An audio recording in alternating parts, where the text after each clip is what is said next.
ꯄꯨꯝꯅꯃꯛꯄꯨ ꯈꯨꯔꯨꯝꯖꯔꯤ ꯑꯩꯈꯣꯏꯒꯤ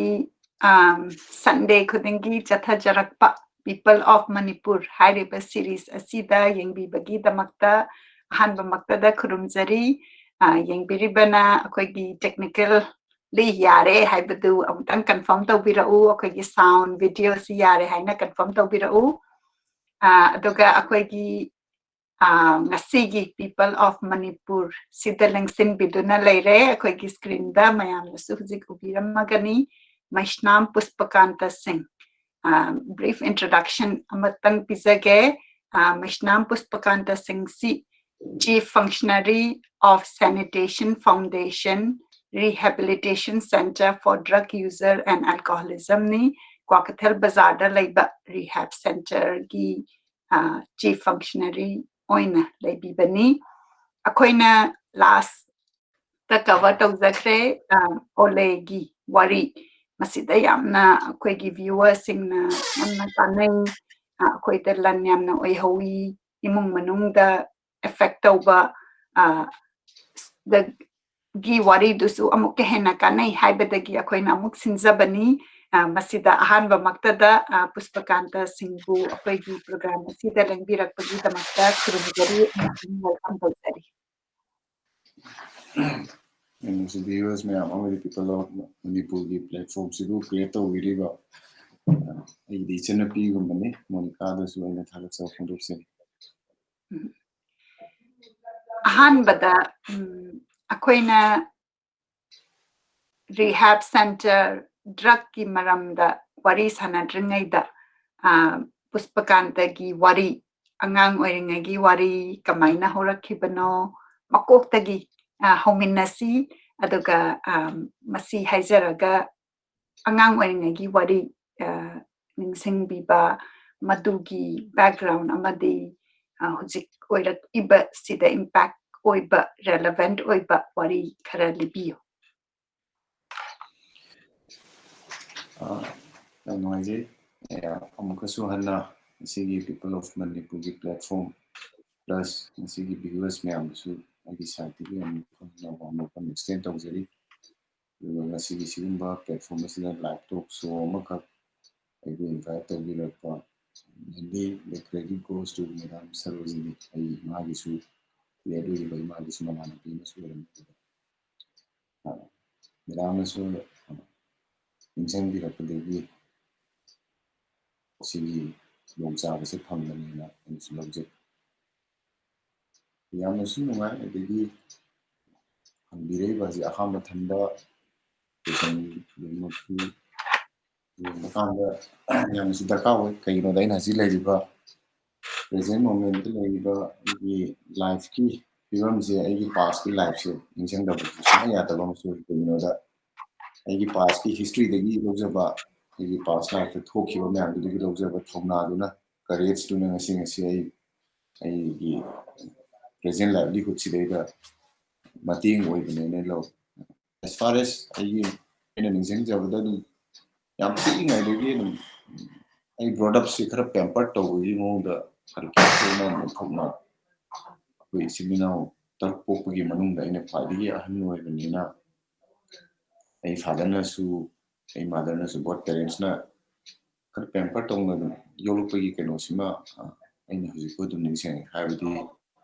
Apama put Amakatango being a school after them. I see higher Hayang from Bugumba. And again, Sanapur Amatango, so sending the dress or so signing board or so. The minor hung already holy. I do a Sigi Maraxida in some better. Then I want to cook some soak your labors. Say, father, mother, we Maraxida. I'm doing a one is a canoe Zenova. Again, Tadini Matamadi reasons a Kaimarumi Mavani Canary note, Madi Zanadi Kangdo. And there was some repeatedly to it to some Canada Pigi Kenosima, Europodigi, and wonder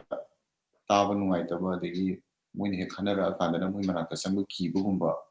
and Manation Lucky. After later, so it never from both the ends, a father's side to issue, mother's side to issue them, and the same of Mavani Murga. Doing a cookable or so I schooling the Kangi, whatever I want to get, need to get, and I have good mind of Pangavadi light. aduga sigi family gi parents la ibu conflict macha macha sina sum aina sum day by day sum ai growth la akanda ai ngonda ti nakala madadi nungai ga sum nakala madan nungai ta ba mi kaino madum oira ga leiba aduna ai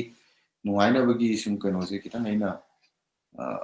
ai tongana sinjaba herak kopagi timing se yorok ka kan sida ai imanaba singda ai aina puliba imanaba sing aina se class 1 2 adai tamokka kan sida ꯑꯩꯉꯣꯟꯗ ꯑꯦꯄ꯭ꯔꯤꯁꯤꯌꯦꯁꯟ ꯇꯧꯕꯤꯔꯛꯀꯗꯕ ꯍꯥꯏꯕꯗꯤ ꯑꯩꯅ ꯀꯩꯅꯣꯝꯃ ꯃꯣꯏꯗ ꯄꯤꯈ꯭ꯔ ꯃꯇꯨꯡꯗ ꯑꯩꯒꯤ ꯁꯥꯏꯠꯇꯒꯤ ꯆꯥꯃꯤꯟꯅꯕ ꯑꯣꯏꯔꯣ ꯑꯗꯒꯤ any kind of help in kind of cash or kind ꯑꯣꯏꯔꯒꯁꯨ ꯑꯗꯨꯃꯥꯏꯅ ꯇꯧꯔꯒ ꯏꯟ ꯔꯤꯇꯔꯟꯗ ꯑꯩꯉꯣꯟꯗ ꯑꯦꯄ꯭ꯔꯤꯁꯤꯌꯦꯁꯟ ꯐꯪꯕ ꯀꯩꯅꯣꯁꯦ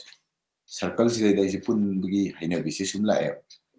ꯑꯗꯨꯒꯤ ꯍꯩꯅꯕꯤꯁꯦ ꯂꯥꯛꯄ ꯃꯇꯝꯁꯤꯗꯩꯗ ꯁꯨꯝ ꯅꯨꯡꯇꯤꯒꯤ ꯑꯗꯨꯒꯤ ꯑꯦꯄ꯭ꯔꯤꯁꯤꯌꯦꯁꯟꯁꯦ ꯑꯩꯉꯣꯟꯗ ꯃꯣꯃꯦꯟꯇꯔꯤ ꯄ꯭ꯂꯦꯖꯔꯒꯤ ꯇꯥꯏꯞꯇ ꯁꯨꯝ ꯅꯨꯡꯇꯤꯒꯤ ꯑꯗꯨꯝ ꯐꯪꯕꯗꯤ ꯄꯥꯝꯕ ꯑꯗꯨꯅ ꯉꯁꯤ ꯄꯤꯈꯤꯕ ꯑꯩꯒꯤ ꯀꯩꯅꯣꯗꯨꯅ ꯑꯩꯒꯤ ꯁꯥꯏꯠꯇꯒꯤ ꯄꯤꯊꯣꯛꯈꯤꯕ ꯀꯩꯅꯣꯗꯨꯅ ꯑꯗꯨꯏꯗꯨ ꯑꯗꯨꯝ ꯗꯦꯂꯤꯒꯤ ꯑꯗꯨꯝ ꯑꯗꯨꯒꯤ ꯃꯣꯃꯦꯟꯇꯔꯤ ꯄ꯭ꯂꯦꯖꯔꯗꯨꯗꯤ ꯐꯪꯕ ꯌꯥꯗꯕꯅꯤꯅ ꯑꯍꯦꯟꯕ ꯃꯣꯃꯦꯟꯇꯔꯤ ꯄ꯭ꯂꯦꯖꯔꯁꯦ ꯁꯨꯝ ꯐꯪꯅꯅꯕ ꯉꯥꯏꯍꯥꯛ ꯉꯥꯏꯍꯥꯛꯀꯤ ꯅꯨꯡꯉꯥꯏꯕꯁꯤ ꯐꯪꯅꯅꯕ ꯁꯨꯝ ꯌꯦꯡꯉꯛꯄ ꯀꯥꯟꯗ ꯌꯥꯝ ꯄꯤꯛꯅ ꯄꯩꯁꯥꯒꯤ ꯃꯍꯥꯎꯁꯦ ꯄꯩꯁꯥꯒꯤ ꯚꯦꯂꯨꯁꯤ ꯌꯥꯝ ꯆꯥꯎꯔꯒꯁꯨ ꯄꯩꯁꯥꯒꯤ ꯃꯍꯥꯎꯁꯦ ꯌꯥꯝ ꯄꯤꯛꯅ ꯈꯪꯈꯤꯕ ꯑꯃ ꯑꯣꯏ ꯀꯔꯤꯒꯤꯅꯣꯗ ꯑꯩ ꯃꯥꯗꯔꯁꯨ ꯀꯣꯂꯦꯖ ꯑꯃꯗ ꯂꯥꯏꯕ꯭ꯔꯦꯔꯤꯌꯟ ꯑꯣꯏꯔꯝꯃꯦ ꯑꯗꯒꯤ ꯃꯇꯝꯗꯨꯗ ꯑꯩ ꯐꯥꯗꯔꯁꯨ ꯄꯩꯁꯥ ꯌꯥꯝ ꯊꯣꯛꯏ ꯃꯣꯏ ꯃꯕꯥꯅꯤꯃꯛ ꯄꯩꯁꯥ ꯌꯥꯝ ꯊꯣꯛꯏ ꯑꯗꯒꯤ ꯑꯩꯈꯣꯏ ꯌꯨꯝꯒꯤ ꯂꯥꯛꯄ ꯇꯣꯉꯥꯟꯕ ꯁꯣꯔꯁ ꯑꯣꯐ ꯏꯟꯀꯝꯁꯤꯁꯨ ꯑꯗꯨꯝ ꯃꯅꯤ ꯐ꯭ꯂꯣꯁꯦ ꯌꯥꯝ ꯐꯖꯔꯝꯃꯦꯕ ꯐꯖꯔꯝꯕꯁꯤꯅ ꯀꯩꯗꯧꯒꯦꯗ ꯃꯣꯏꯅ ꯑꯩꯉꯣꯟꯗ ꯄꯤꯔꯤꯕ ꯀꯩꯅꯣꯁꯦ ꯃꯇꯝꯗꯨꯒꯤ ꯄꯤꯕ ꯑꯦꯃꯥꯎꯟꯁꯦ ꯑꯩꯉꯣꯟꯗ ꯁꯦꯇꯤꯁꯐꯥꯏꯠ ꯑꯣꯏꯔꯛꯇꯕ ꯀꯩꯒꯤꯅꯣꯗ ꯉꯁꯥꯏꯒꯤ ꯑꯩꯒꯤ ꯄ꯭ꯂꯦꯖꯔꯗꯣ ꯁꯨꯝ ꯄ꯭ꯂꯦꯖꯔ ꯁꯤꯀꯤꯡ ꯕꯤꯍꯦꯚꯤꯌꯔ ꯑꯃ ꯁꯨꯝ ꯗꯦꯕꯂꯞ ꯇꯧꯈ꯭ꯔꯕꯅꯤꯅ ꯑꯩꯅ ꯃꯗꯨꯒꯤ ꯄꯣꯠꯇꯣ ꯁꯨꯝ ꯐꯪꯅꯅꯕ ꯍꯣꯠꯅꯔꯛꯄ ꯀꯥꯟꯗ ꯄꯩꯁꯥꯁꯤꯗꯩꯗ ꯑꯩꯉꯣꯟꯗ ꯌꯥꯝ ꯃꯦꯟꯂꯤ ꯐꯣꯀꯁ ꯇꯧꯔꯛꯈꯤꯕ ꯑꯃ ꯑꯣꯏꯌꯦꯕ ꯑꯗꯨꯅ ꯁꯨꯝ ꯄꯤꯛꯏꯉꯩꯗꯒꯤ ꯆꯤꯟ ꯈꯔ ꯊꯤꯕ ꯄꯩꯁꯥ ꯈꯔ ꯍꯦꯟꯅ ꯂꯧꯕ ꯌꯥꯅꯕ ꯑꯗꯒꯤ ꯃꯣꯏꯅ ꯀꯥꯎꯔꯝꯕ ꯄꯩꯁꯥꯁꯦ ꯑꯗꯨꯝ ꯑꯩꯅ ꯂꯧꯁꯤꯜꯂꯒ ꯊꯝꯕ ꯅꯣꯡ ꯅꯤꯅꯤ ꯆꯥꯊꯣꯛꯇ꯭ꯔꯒꯁꯨ ꯑꯗꯨꯒꯤ ꯃꯌꯥꯝꯗꯣ ꯑꯃꯨꯛ ꯄꯨꯔꯒ ꯏꯃꯥꯟꯅꯕꯁꯤꯡꯗ ꯑꯩꯅ ꯄꯤꯖꯕ ꯑꯗꯨꯃꯥꯏꯅ ꯄꯤꯖꯕ ꯀꯥꯟꯗꯨꯗ ꯏꯃꯥꯟꯅꯕꯁꯤꯡꯗꯨꯅ ꯉꯁꯥꯏꯒꯤ ꯑꯩꯈꯣꯏ ꯃꯌꯥꯝꯅ ꯄꯨꯔꯛꯏꯕ ꯄꯩꯁꯥꯒꯤ ꯆꯥꯡꯁꯤꯗꯒꯤ ꯅꯪꯅ ꯄꯨꯔꯛꯏꯁꯤꯅ ꯌꯥꯝ ꯊꯤꯅ ꯍꯦꯜꯂꯤ ꯅꯪꯗꯤ ꯌꯥꯝ ꯐꯩ ꯈꯣꯠꯂꯤ ꯀꯥꯏꯅ ꯑꯗꯨꯃꯥꯏꯅ ꯃꯇꯝꯗꯨꯒꯤ ꯁꯨꯝ ꯍꯥꯏꯔꯛꯄꯗꯣ ꯑꯩꯅ ꯁꯨꯝ ꯑꯗꯨꯒꯤ ꯀꯩꯅꯣꯁꯦ ꯁꯨꯝ ꯄꯥꯝꯕꯅꯤꯅ ꯑꯗꯨꯃꯥꯏꯅ ꯁꯨꯝ ꯂꯥꯛꯑꯦ ꯂꯥꯛꯑꯀꯥꯟꯁꯤꯗꯩꯗ ꯑꯗꯨꯝ ꯑꯩꯈꯣꯏꯁꯤ ꯌꯥꯝ ꯄꯤꯛꯅ ꯒꯜꯐ꯭ꯔꯥ ꯁ꯭ꯀꯨꯜꯗꯅꯤ ꯃꯗꯨ ꯑꯩꯈꯣꯏꯅꯁꯨ ꯍꯥꯟꯅ ꯑꯗꯨꯒꯤ ꯌꯥꯝ ꯐꯠꯇꯕ ꯕꯤꯍꯦꯚꯤꯌꯔ ꯍꯥꯏꯇꯥꯔꯦ ꯃꯇꯝꯗꯨꯒꯤ ꯑꯣꯏꯅꯗꯤ ꯀ꯭ꯂꯥꯁ 2 ꯇꯝꯗ ꯉꯥꯏꯔꯤꯕꯅꯤ ꯑꯩꯅꯦ ꯑꯩꯒꯤ ꯏꯃꯥꯟꯅꯕ ꯑꯅꯤ ꯑꯃꯅꯦ ꯏꯃꯥꯟꯅꯕ ꯑꯅꯤꯗꯨꯗꯤ ꯑꯩ ꯑꯗꯨꯝ ꯑꯦꯅꯣꯅꯤꯃꯤꯇꯤ ꯑꯣꯏꯅ ꯑꯗꯨꯝ ꯊꯝꯖꯔꯒꯦ ꯑꯩꯈꯣꯏꯁꯤ ꯌꯥꯝ ꯁ꯭ꯇ꯭ꯔꯤꯛ ꯑꯣꯏꯈ꯭ꯔ ꯄꯣꯠꯅꯤ ꯒꯜꯐ꯭ꯔꯥ ꯁ꯭ꯀꯨꯜꯁꯦ ꯑꯗꯨꯕꯨ ꯃꯣꯔꯅꯤꯡꯒꯤ ꯑꯦꯁꯦꯝꯕ꯭ꯂꯤꯁꯦ ꯃꯁꯤ ꯑꯩꯈꯣꯏ ꯁ꯭ꯀꯨꯜ ꯀꯦꯝꯄꯁ ꯃꯅꯨꯡꯁꯤꯗꯩꯗ ꯕꯪ ꯇꯧꯕ ꯍꯧꯋꯦꯕ ꯕꯪ ꯇꯧꯔꯒ ꯂꯩꯕꯁꯤꯅ ꯀꯗꯥꯏꯋꯥꯏꯗ ꯂꯩꯒꯦꯗ ꯀ꯭ꯂꯥꯁꯔꯨꯝꯒꯤ ꯕꯦꯟꯆꯦꯁ ꯃꯌꯥꯝ ꯗꯦꯛꯁ ꯕꯦꯟꯆꯦꯁ ꯃꯌꯥꯝꯁꯤꯒꯤ ꯃꯈꯥꯗ ꯄꯥꯛꯊꯍꯧꯔꯒ ꯂꯩꯍꯧꯕ ꯑꯗꯣ ꯑꯩꯈꯣꯏ ꯑꯍꯨꯝꯁꯦ ꯇꯣꯠꯅ ꯇꯤꯟꯅꯕ ꯑꯗꯒꯤ ꯑꯗꯨꯝ ꯌꯥꯝ ꯇꯣꯏꯅ ꯇꯣꯟꯅꯩ ꯀꯩꯒꯤꯅꯣꯗ ꯑꯃꯅ ꯈꯤꯇꯪ ꯊꯦꯡꯅ ꯂꯥꯛꯑꯒꯁꯨ ꯑꯩꯈꯣꯏꯅ ꯆꯦꯞꯄꯜ ꯂꯣꯝꯗꯒꯤ ꯆꯣꯡꯁꯤꯜꯂꯛꯅꯕꯒꯤ ꯀꯩꯅꯣꯁꯦ ꯋꯦꯁꯦ ꯑꯗꯨꯝ ꯁꯤꯟꯕ ꯑꯗꯨꯒ ꯃꯥꯅ ꯃꯣꯏ ꯑꯩꯈꯣꯏ ꯑꯍꯨꯝꯁꯦ ꯍꯦꯛ ꯄꯨꯜꯂꯒꯗꯤ ꯀꯝꯄꯦꯅꯤ ꯑꯃ ꯅꯠꯇ꯭ꯔꯒꯅ ꯀꯩꯅꯣꯝꯃ ꯃꯄꯨꯡ ꯐꯥꯕꯒꯤ ꯇꯥꯏꯞꯇ ꯇꯧꯕ ꯑꯩꯈꯣꯏ ꯑꯍꯨꯝꯒꯤ ꯃꯅꯨꯡꯁꯤꯗ ꯑꯃ ꯍꯦꯛ ꯋꯥꯠꯂꯒꯗꯤ ꯍꯦꯛ ꯅꯨꯡꯉꯥꯏꯖꯗꯕ ꯍꯥꯏꯕꯗꯤ ꯀ꯭ꯂꯥꯁ ꯌꯥꯎꯔꯒꯁꯨ ꯅꯨꯡꯉꯥꯏꯖꯗꯕꯤ ꯑꯗꯒꯤ ꯁꯦꯁꯟ ꯑꯃ ꯁ꯭ꯀꯤꯞ ꯇꯧꯔꯒꯁꯨ ꯅꯨꯡꯉꯥꯏꯖꯗꯕꯤ ꯄꯅꯤꯁꯃꯦꯟ ꯑꯃ ꯐꯪꯉꯒꯁꯨ ꯄꯨꯂꯞ ꯍꯦꯛ ꯑꯃ ꯐꯪꯉꯒꯗꯤ ꯑꯅꯤ ꯂꯦꯝꯍꯧꯔꯤꯕ ꯃꯣꯏ ꯑꯅꯤꯁꯨ ꯍꯦꯛꯇ ꯊꯣꯛꯂꯛꯄ ꯑꯩꯈꯣꯏꯅꯤ ꯂꯦꯝꯍꯧꯔꯒꯅ ꯍꯦꯛꯇ ꯊꯣꯛꯂꯛꯄ ꯄꯨꯜꯂꯤꯉꯩꯗꯤ ꯁꯨꯝ ꯅꯨꯡꯉꯥꯏꯕ ꯑꯗꯣ ꯑꯩꯈꯣꯏ ꯃꯇꯝꯗꯨꯒꯤ ꯄꯨꯟꯕꯗꯨꯅ ꯌꯥꯝꯅ ꯀꯟꯁꯇ꯭ꯔꯛꯇꯤꯕ ꯑꯣꯏꯕ ꯄꯣꯖꯤꯇꯤꯕ ꯑꯣꯏꯕ ꯀꯩꯅꯣꯔꯣꯝꯗ ꯄꯨꯟꯗ꯭ꯔꯗꯤ ꯑꯣꯏꯗꯤ ꯉꯁꯤ ꯁꯨꯝ ꯌꯦꯡꯊꯔꯛꯄ ꯀꯥꯟꯗ ꯑꯗꯨꯃꯥꯏꯅ ꯁꯨꯝ ꯈꯪꯕꯅꯤ ꯑꯗꯣ ꯌꯥꯝꯅ ꯐꯠꯇꯕ ꯑꯃ ꯉꯟꯇꯥꯅ ꯇꯧꯈꯤꯕꯁꯦ ꯑꯩꯈꯣꯏ ꯑꯅꯤꯃ ꯍꯥꯟꯅ ꯂꯥꯛꯑꯦ ꯑꯩꯈꯣꯏꯁꯤ ꯅꯨꯃꯤꯠꯁꯦ ꯑꯦꯁꯦꯝꯕ꯭ꯂꯤ ꯌꯥꯎꯗ꯭ꯔꯤ ꯑꯗꯨꯒ ꯏꯃꯥꯟꯅꯕ ꯑꯃꯁꯤ ꯁꯤꯅ ꯀꯣꯟꯅ ꯂꯥꯛꯑꯦ ꯀꯣꯟꯅ ꯂꯥꯛꯄꯁꯤꯗꯩꯗ ꯑꯩꯈꯣꯏꯁꯦ ꯅꯨꯃꯤꯠꯇꯨꯒꯤ 2-3 days back ꯑꯩꯈꯣꯏ ꯑꯍꯨꯝꯁꯦ ꯋꯥꯔꯤ ꯁꯥꯟꯅꯈꯤ ꯁꯨꯃꯥꯏꯅ ꯇꯧꯗꯅ ꯁ꯭ꯀꯨꯜꯗ ꯆꯨꯔꯨꯞ ꯑꯃꯨꯛꯇꯪ ꯊꯛꯁꯦꯅ ꯑꯗꯩꯗ ꯑꯀꯣꯟꯕ ꯂꯥꯛꯄ ꯏꯃꯥꯟꯅꯕꯁꯤꯅ ꯃꯣꯏꯒꯤ ꯐꯥꯗꯔꯅ ꯊꯛꯄꯁꯤ ꯃꯇꯝꯗꯨꯗ ꯑꯩꯅꯁꯨ ꯁꯨꯝ ꯅꯤꯡꯁꯤꯡꯖꯕꯗ ꯑꯩꯈꯣꯏ ꯐꯥꯗꯔꯁꯨ ꯑꯗꯨꯝ ꯊꯛꯑꯦ ꯑꯗꯨꯒꯤ ꯕ꯭ꯔꯦꯟ 555 ꯑꯩꯈꯣꯏꯒꯤ 55ꯁꯦ ꯂꯟꯗꯟ ꯑꯦꯛꯁꯄ꯭ꯔꯦꯁꯁꯦ ꯌꯥꯝ ꯀꯃꯟ ꯑꯣꯏꯕ ꯃꯇꯝꯅꯤ ꯍꯧꯖꯤꯛꯀꯤ ꯑꯩꯈꯣꯏꯒꯤ ꯀꯤꯡ ꯁꯥꯏꯖ ꯑꯇꯣꯞ ꯑꯇꯣꯞꯄ ꯏꯟꯗꯤꯌꯥꯒꯤ ꯊꯣꯛꯂꯛꯏꯕ ꯁꯤꯒ꯭ꯔꯦꯠ ꯃꯌꯥꯝꯁꯤꯗꯒꯤ ꯃꯇꯝꯗꯨꯒꯤ 555 ꯁꯤꯒ꯭ꯔꯦꯠ ꯀꯩꯅꯣꯁꯦ ꯂꯟꯗꯟ ꯑꯦꯛꯁꯄ꯭ꯔꯦꯁꯁꯦ ꯌꯥꯝꯅ ꯑꯦꯛꯁꯄꯦꯟꯁꯤꯞ ꯑꯣꯏꯕ ꯑꯗꯨ ꯊꯛꯑꯒꯗꯤ ꯑꯍꯜ ꯂꯃꯟ ꯃꯌꯥꯝꯁꯦ ꯄꯩꯁꯥ ꯄꯥꯏ ꯀꯥꯏꯅ ꯑꯩꯈꯣꯏꯅ ꯈꯟꯖꯕ ꯑꯗꯨꯒꯨꯝꯕꯒꯤ ꯑꯣꯏ ꯏꯃꯥꯟꯅꯕꯁꯤꯒꯤ ꯃꯣꯏ ꯐꯥꯗꯔꯁꯨ ꯑꯗꯨ ꯊꯛꯏ ꯑꯩꯈꯣই ꯐꯥꯗꯔꯁꯨ ꯑꯗꯨ ꯊꯛꯏ ꯑꯗꯣ ꯑꯩꯗꯤ ꯑꯩꯈꯣꯏ ꯐꯥꯗꯔꯗꯒꯤ ꯂꯧꯊꯣꯛꯄꯒꯤ ꯈꯨꯗꯣꯡꯆꯥꯕꯗꯤ ꯑꯗꯨꯒꯤ ꯇꯥꯏꯃꯤꯡꯗꯨꯗꯤ ꯉꯝꯍꯧꯗ꯭ꯔꯕꯅꯤꯅ ꯃꯣꯏ ꯐꯥꯗꯔꯗꯒꯤ ꯃꯥ ꯄꯣꯔꯛꯀꯦꯅ ꯍꯥꯏꯔꯒ ꯄꯣꯔꯛꯏ ꯑꯦꯁꯦꯝꯕ꯭ꯂꯤ ꯍꯧꯈ꯭ꯔꯦ ꯑꯩꯈꯣꯏ ꯑꯅꯤꯃꯅ ꯕꯦꯟꯆꯦꯁ ꯃꯈꯥꯗ ꯂꯣꯜꯂꯒ ꯂꯩꯍꯧꯕ ꯃꯥꯅ ꯆꯪꯉꯤ ꯆꯪꯉꯛꯑꯀꯥꯟꯁꯤꯗꯩꯗ ꯑꯦꯁꯦꯝꯕ꯭ꯂꯤ ꯌꯥꯎꯗꯕꯁꯦ ꯈꯪꯗ꯭ꯔꯦ ꯑꯗꯩ ꯑꯦꯁꯦꯝꯕ꯭ꯂꯤ ꯂꯣꯏꯔꯀꯥꯟꯗ ꯑꯩꯈꯣꯏꯒꯤ as usual and regular classes mayamdo nunti daily class mayamdo session na continue tawra kansidayda in between the classes ne akoi session singi manungda akoi humse club toilet solution ngangna ga satpaka little flower gi keno se toilet se command to ge matam da akoi gi nuparum gi side haba man pirum coeducation wering ai matam ne nupa gi side gi side keno to nuparum gi side sida di akoi gi keno se ka singse keno gi toilet ki only room mani khakta ne ma thong pamas the remaining keno dona bi urinate to wongi oi bani na thong pam de na kaisu yam kanna madugi keno di phagani khotkani habigi keno du di khalu da bida sai akoi da pamba keno do adugi curiosity du na henban gi dana akoi humse thong su pan da ka ma da pulap changjel laga surup se chammaga thakpa do ai ningsangi koi humni manungda kitang phajana thakpa haibasi hadi haraga so ain oi kaino da inhale tawgi kaino se mawung se koi yum daina toina uba digi koi gi locality da gi elder singa punla kanda more sometimes some taste over code ki bai gi kaino experiencing le gi banina ina kaino to maina ulap koi hum se thakinari ngai se da khangogana senior satra khara chani koina class 1 ne akona class 2 ne matam du se senior sing changai duna matu class 4 sing aduga aduda class 4 tamma sing changai ba senior yama sing matam dugi hairaga yama sing odini moi maraktu dagi ai ga pulminari ba imano ani sigi di moi gi moi machin mano siblings atopa eldest mayam tamne imano magi na machi su tamni mayam su tam ai imano magi na mayam su tam mayam tam ai khatang ne ai gi hek blood kano the relation gi tam da se du ai gi locality de gi guardian sing gi tata ai bu yeng sing bi mayam di tam moi na pharaga pisa haidui haiduga school na su khangi punishment zaru bi aduga akoi se warning among tharaga yum lagi parents nu kai kauraga amona tawdana mase hai ado adugi same mistake to di thataba behavior to di tawdraga su ato pa koi gi yamna mischievous oiba mi lakna bani khangde degi taminari ba imanabi sing matamdagi keno sing du da he khara thi na tawba ni khana ga na khara phubu gumba adu magi keno sima di yawraga lai ado khamu de ba kasu adugi sum childhood ki oiba sum experience orang odara kana sum khal aduga tawbagi de amu back home yum da ma hala kansida ai gi punmina ba imanaba kari khara mayam punbasile lekai gi oiba imanaba mayam punbasile su tongan ba gi oiba wakalona ma di leibadi haure di chahi matanga chana dana wakhanda tawba yai natraga yade habigi kaino sidi leitabida sum try tawning experiment tawning kaino sma lae pikna dum akoigi playing cards ma hel direct paidra su gambling tawagi haina bis marbu maka sanarga su khara chawna thanaba gumba adegi marbu no sum thanaramba degi paisa oina thanaba gumba adegi aina punbagi kaino se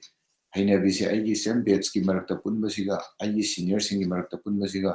senior singi marakta punbasina he haina bagumba aduna moina ngamba language sing adegi moigi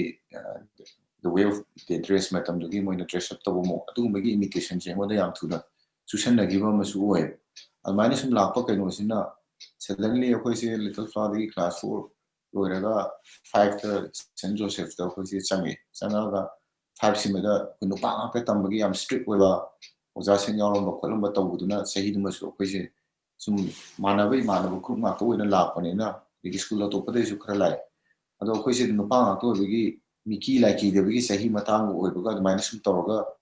pullaga lakpasiga yum lomdana mo aigi led oihiba mother se real mother se mase naaba khara haubaja ado kyam chronic oiba naaba no kyam severe oiba no adusu matamdu yam thuna khanjaludi ana anabuduna sum day by day sum henjalakpadagi class 6 karapa kansidai koi mother se suddenly leigide ado gyandi loin tai taraga sima gi noi tabase fazana khangau se ai ka ai he younger brother next to me ama lai moi akoi ni khatani khangau se madugi timing siga legi inkhalakpagi sum phatabagi haida bise sum experiment tawning akoi matang chapcha gi baga sum ꯐꯠꯇꯕꯒꯤ ꯍꯦꯕꯤꯠꯁꯦ ꯁꯨꯝ form ꯇꯧꯕ ꯍꯧꯔꯦ ꯍꯥꯏꯕꯗꯤ ꯅꯤꯁꯥꯃꯛ direct ꯆꯥꯕ ꯅꯠꯇ꯭ꯔꯒꯁꯨ ꯌꯨꯝꯗ ꯊꯦꯡꯅ ꯍꯟꯖꯤꯟꯕꯤꯒꯨꯝꯕ ꯑꯗꯒꯤ ꯑꯍꯟ ꯃꯔꯛꯇ ꯄꯨꯜꯂꯒ ꯋꯥꯔꯤ ꯋꯥꯇꯥꯏ ꯁꯥꯟꯅꯕꯗ ꯆꯍꯤ ꯃꯇꯥꯡ ꯆꯥꯗꯅ ꯄꯪꯌꯥꯎ ꯌꯥꯎꯔꯕꯒꯨꯝꯕ ꯑꯗꯒꯤ ꯇꯧꯔꯣꯏꯗꯕ ꯊꯕꯛꯁꯤꯡ ꯇꯧꯕꯁꯨ ꯃꯊꯪ ꯃꯊꯪ ꯑꯗꯨꯃꯥꯏꯅ ꯁꯨꯝ ꯍꯧꯔꯛꯑꯀꯥꯟꯁꯤꯗꯩꯗ ꯃꯤꯠ 80s ꯑꯗꯨꯋꯥꯏꯗꯒꯤ ꯑꯩꯈꯣꯏꯁꯦ ꯁꯨꯝ ꯅꯤꯁꯥꯒꯤ ꯀꯩꯅꯣꯁꯤꯗꯤ ꯑꯍꯜ ꯃꯔꯛꯁꯤꯡꯗ ꯁꯨꯝ ꯄꯨꯟꯕꯅꯤꯅ ꯁꯨꯝ ꯇꯥꯔꯒ ꯂꯩꯔꯦ ꯑꯩꯈꯣꯏꯅ ꯁꯨꯝ ꯉꯟꯇꯥꯅ ꯇꯥꯈꯤꯕꯁꯤ ꯑꯩꯅ ꯐꯖꯅ ꯅꯤꯡꯁꯤꯡꯕ ꯃꯇꯝꯗ ꯃꯣꯔꯐꯤꯟꯁꯤꯗꯤ ꯐꯖꯅ ꯀꯥꯞꯄꯝꯃꯦ ꯃꯣꯔꯐꯤꯟ ꯏꯟꯖꯦꯛꯁꯟꯁꯤ ꯑꯗꯨꯒ ꯒꯟꯖꯥ ꯐꯖꯅ ꯊꯛꯄ ꯎꯔꯦ ꯌꯨꯁꯤꯃꯗꯤ ꯑꯩꯒꯤ ꯌꯨꯝꯗ ꯑꯩꯒꯤ ꯐꯥꯗꯔꯒꯤ ꯃꯆꯤꯟ ꯃꯅꯥꯎꯁꯤꯡꯅ ꯊꯛꯄ ꯈꯣꯠꯄ ꯇꯧꯔꯒ ꯂꯤꯛꯂꯤ ꯕꯣꯇꯜ ꯃꯅꯤꯡꯗ ꯈꯤꯇꯪ ꯂꯦꯝꯍꯧꯕꯒꯨꯝꯕꯁꯦ ꯇ꯭ꯔꯥꯏ ꯇꯧꯅꯤꯡꯉꯛꯄꯒꯤ ꯇꯦꯁ ꯇꯧꯅꯤꯡꯉꯛꯄꯒꯤ ꯀꯩꯅꯣꯗꯨꯅ ꯍꯦꯟꯃꯜꯂꯛꯈꯤꯗꯅ ꯃꯈꯨꯝꯗꯒ ꯍꯩꯔꯒ ꯑꯩꯈꯣꯏ ꯂꯩꯀꯥꯏꯒꯤ ꯏꯃꯥꯟꯅꯕ ꯑꯃꯅꯤꯒ ꯇꯧꯔꯒ ꯑꯗꯨꯃꯥꯏꯅ ꯇꯦꯁ ꯇꯧꯕ ꯍꯧꯈꯤ ꯑꯗꯣ ꯀꯩꯅꯣꯝꯃ ꯌꯨꯁ ꯁꯨꯡꯇꯧ ꯇꯧꯔꯛꯇꯕ ꯄꯣꯠ ꯑꯃ ꯇꯦꯁ ꯇꯧꯕ ꯃꯇꯝꯗ ꯌꯥꯝ ꯍꯩꯅꯗꯕ ꯑꯦꯂꯔꯖꯤꯛ ꯑꯣꯏꯕꯗꯣ ꯑꯩꯉꯣꯟꯗꯗꯤ ꯀꯌꯥ ꯐꯥꯎꯈꯤꯗꯦꯗꯤ ꯋꯥꯠꯑꯦꯚꯔ ꯐꯠꯇꯕꯒꯤ ꯀꯩꯅꯣꯁꯦ ꯑꯦꯅꯤ ꯏꯇꯦꯕꯜꯁꯤꯡꯁꯦ ꯅꯠꯇ꯭ꯔꯒ ꯀꯩꯅꯣ ꯌꯨꯁ ꯇꯧꯕ ꯌꯥꯕ ꯄꯣꯠꯁꯤꯡꯁꯦ ꯑꯩꯒꯤ ꯂꯥꯏꯐꯇ ꯑꯩꯅ ꯁꯨꯝ ꯉꯁꯤꯗꯒꯤꯅ ꯁꯨꯝ ꯌꯦꯡꯉꯛꯄ ꯀꯥꯟꯗ ꯍꯦꯛ ꯇꯦꯁ ꯇꯧꯕꯗ ꯍꯩꯅꯗꯕ ꯃꯇꯨꯡ ꯑꯃꯨꯛ ꯇꯧꯅꯤꯡꯗꯕꯒꯤ ꯀꯩꯅꯣꯁꯦ ꯁꯨꯡꯐꯥꯎ ꯐꯥꯎꯗꯦꯕ ꯈꯤꯇꯪ ꯍꯦꯟꯅ ꯃꯊꯪꯗ ꯑꯃꯨꯛ ꯈꯔ ꯍꯦꯟꯅ ꯇꯧꯔꯒꯗꯤ ꯍꯥꯏꯕꯒꯤ ꯋꯥꯈꯜꯂꯣꯟꯁꯦ ꯌꯥꯝ ꯐꯥꯎꯋꯦ ꯀꯩ ꯃꯔꯝꯒꯤ ꯃꯇꯝꯗꯨꯗ ꯐꯥꯎꯔꯤꯅꯣ ꯀꯩꯅꯣ ꯃꯇꯝꯗꯨꯗꯗꯤ ꯁꯨꯡꯈꯪ ꯈꯪꯕꯗꯤ ꯅꯠꯇꯦ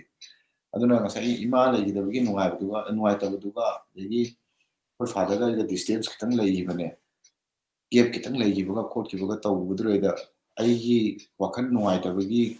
ꯄꯣꯊꯥꯐꯝꯁꯤ ꯁꯨꯝ ꯉꯁꯥꯏꯒꯤ ꯑꯍꯟ ꯃꯔꯛꯇꯨꯗ ꯁꯨꯝ ꯄꯨꯜꯂꯒ